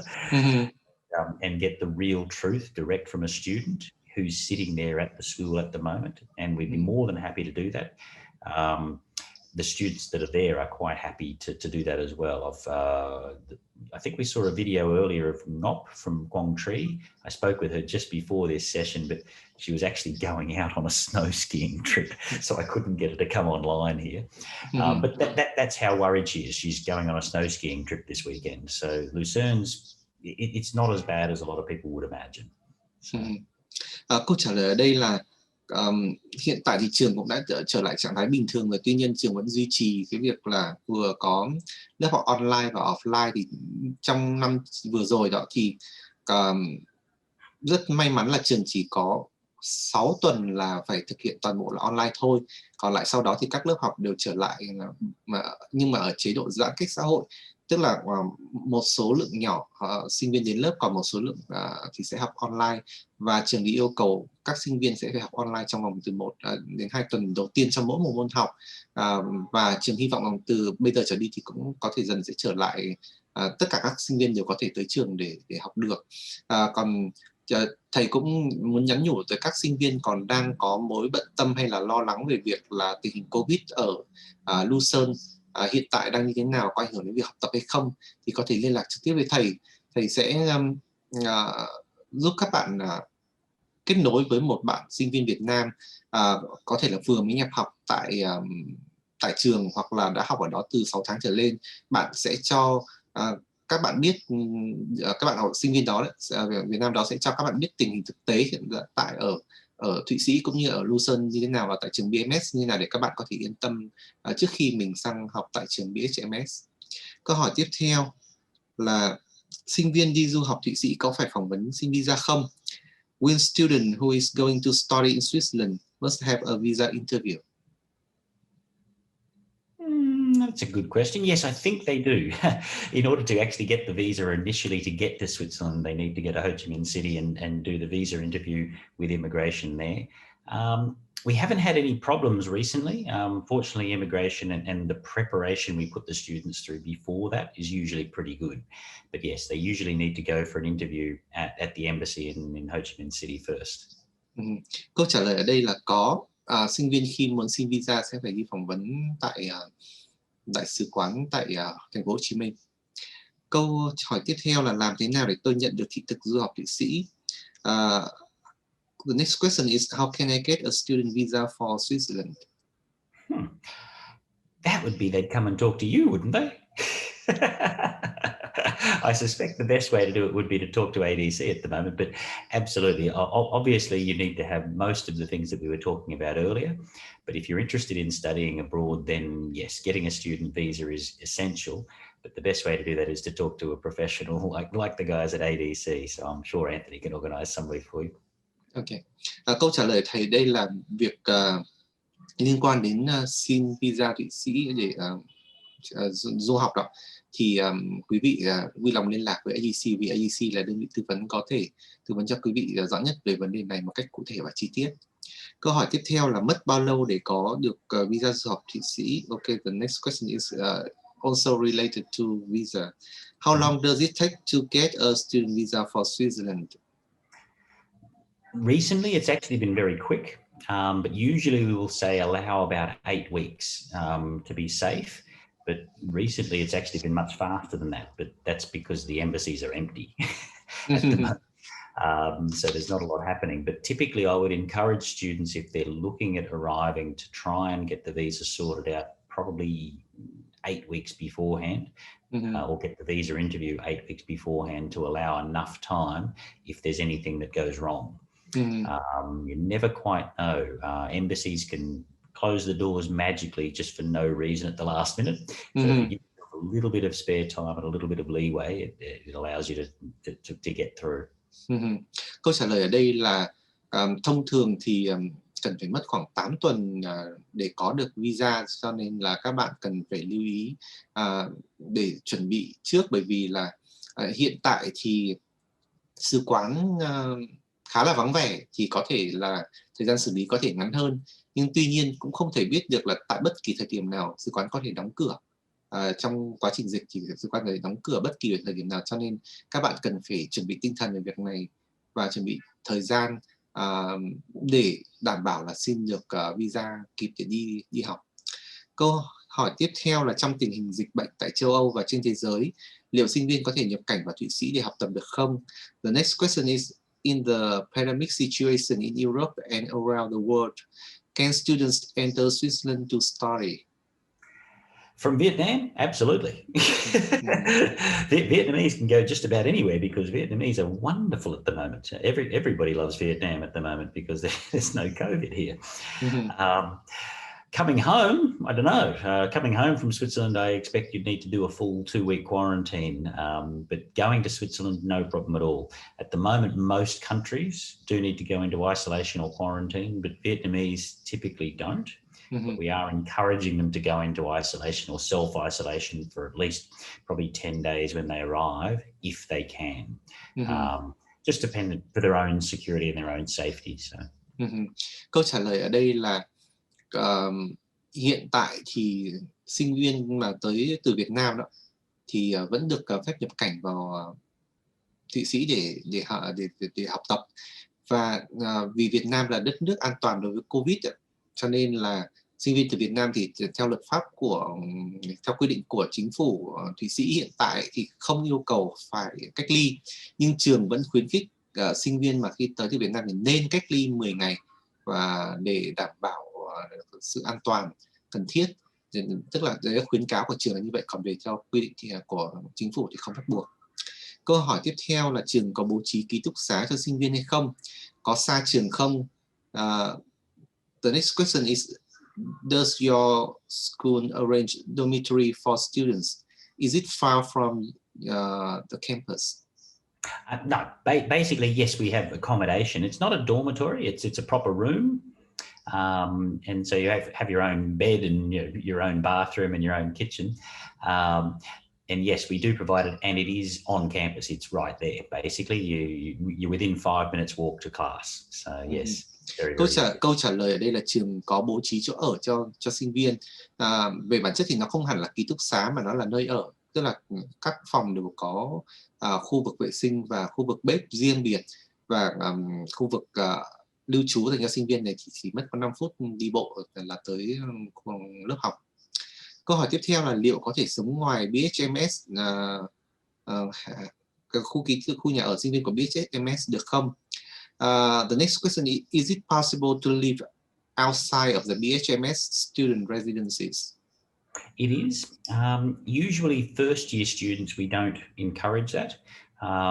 We like to keep them fairly close so that we know that they're safe and know what they're doing and keep an eye on them. But there's no reason that they can't stay outside the school. But bear in mind that the cost of staying outside of the school is going to be much higher than the cost of staying in the school. But also bear in mind, we want to make sure that you can get to class on time. I've had students say, I've got friends living in Switzerland, but they're 4 hours drive away. And that's not a very practical place to live for classes. So keep in mind the cost, but yes, there is no reason students can't stay outside the school, but it will cost them significantly more. Câu trả lời ở đây là trường cho phép học sinh có thể sống ở ngoài khu vực ký túc xá của trường. Tuy nhiên, bạn nên cân nhắc tới việc quyết định sống ở ngoài khu vực này, bởi vì là mức chi phí sinh hoạt phí nếu bạn sống ở ngoài khu vực này rất là cao, và để đảm bảo là bạn đến được trường đúng giờ thì nếu mà bạn ở ngoài khu vực ký túc xá này thì bạn còn phải lái xe để đi đến trường nữa. Cho nên là trường nghĩ rằng cái nơi ở mà thích hợp nhất đối với bạn đó là tại ký túc xá của trường, mà nó rất là gần trường như vậy thì trường có thể biết chắc chắn được là bạn đang an toàn để có thể theo học được. Câu hỏi tiếp theo là thầy cho biết nếu em sang học thì trường có bố trí ai đón em ở sân bay và đưa về ký túc xá không? Em có phải trả chi phí này không?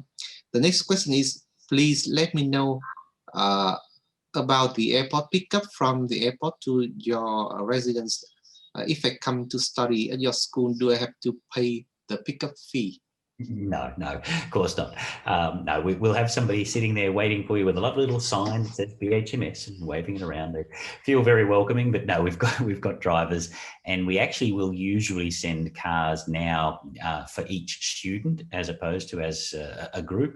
But typically, I think, as I said, the last group of Vietnamese students, there was 3 of them together. So they all came in the one car because they all arrived from the same airport on the same plane.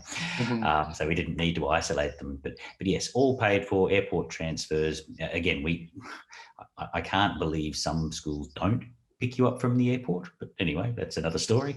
I would have thought it would be common courtesy to pick you up from the airport if you're coming from another country. But yes, we do that for you and there's no charge. Okay. Câu trả lời ở đây là trường sẽ cử xe tới đón các bạn tại sân bay khi mà bạn tới Thụy Sĩ đó, và hoàn toàn cái chi phí này là miễn phí. Thông thường thì mỗi một học sinh thì trường sẽ cử một xe tới để đón. Tuy nhiên đối với các trường hợp mà các bạn bay cùng một chuyến bay và tới từ cùng một quốc gia thì trường có thể cử một xe tới đón nhiều bạn. Câu hỏi tiếp theo và cũng là câu hỏi cuối cùng, để có thể học tập thành công tại Thụy Sĩ thì xin thầy cho một lời khuyên với các học sinh đang ấp ủ ước mơ du học của Thụy Sĩ. So the last question is to be able to study successfully in Switzerland. would you give some advice to students who are cherishing their dreams of studying in Switzerland? I guess there are some simple things students could do to improve their chances, but the main one is stay focused on your English for the moment, for Vietnamese students anyway. Most Vietnamese students' English is improving a lot, but the better it is, the more universally employable you'll be. And secondly, I guess make sure that you've got good family ties and people you can talk to once you're there. People often race off and forget all about the people at home. But when you do arrive in Switzerland, get back in contact with home. Talk to them daily. It'll make it feel a lot less homesick, firstly, and make Switzerland feel more like a home when you arrive. I guess the last thing I'd suggest is maybe bring a few special Vietnamese spices with you. There is some good Vietnamese stores there, but if you, for example, like bún bò Huế or phở, get some of the little cubes and take some of the spice to make the soup with you if you can, because a little taste of home is a very, very good way to make yourself feel better if you're getting a little lonely or homesick. Okay. Câu trả lời của thầy là thầy khuyên các bạn là thứ nhất, để hoàn thành tốt chương trình của mình, các bạn nên tập trung vào việc cải thiện trình độ tiếng Anh của mình, bởi vì là nó giúp cho các bạn nắm bắt được chương trình tốt hơn, cũng như là nâng cao cái khả năng bạn kiếm được việc làm sau này nhiều hơn. Thứ hai, thầy khuyên là khi các bạn tới Thụy Sĩ thì các bạn nên dành thời gian để liên lạc với gia đình, nói chuyện với mọi người nhà, bởi vì là khi các bạn mới đến thì nếu các bạn nói chuyện với người thân của mình thì các bạn sẽ không có cảm giác nhớ nhà, và các bạn sẽ cảm thấy như Thụy Sĩ nó cũng giống như ở nhà của mình vậy, bởi vì mình vẫn giữ được cái mối liên lạc với cả những người khác trong gia đình.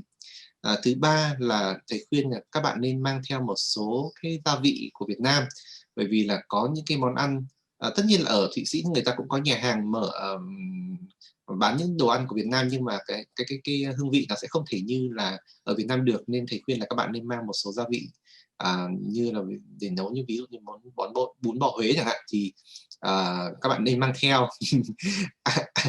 I guess you love that dishes, right?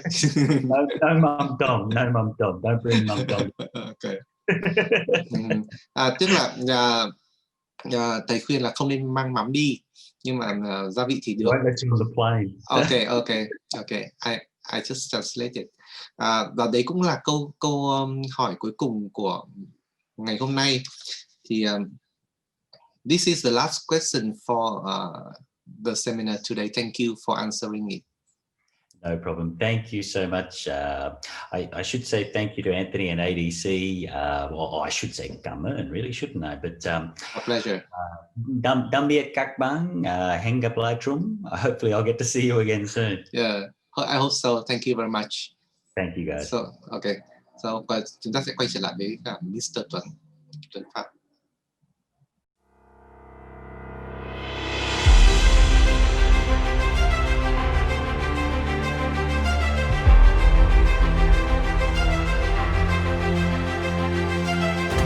Quý vị và các bạn thân mến, chúng ta vừa theo dõi phần hỏi đáp với đại diện tuyển sinh của trường.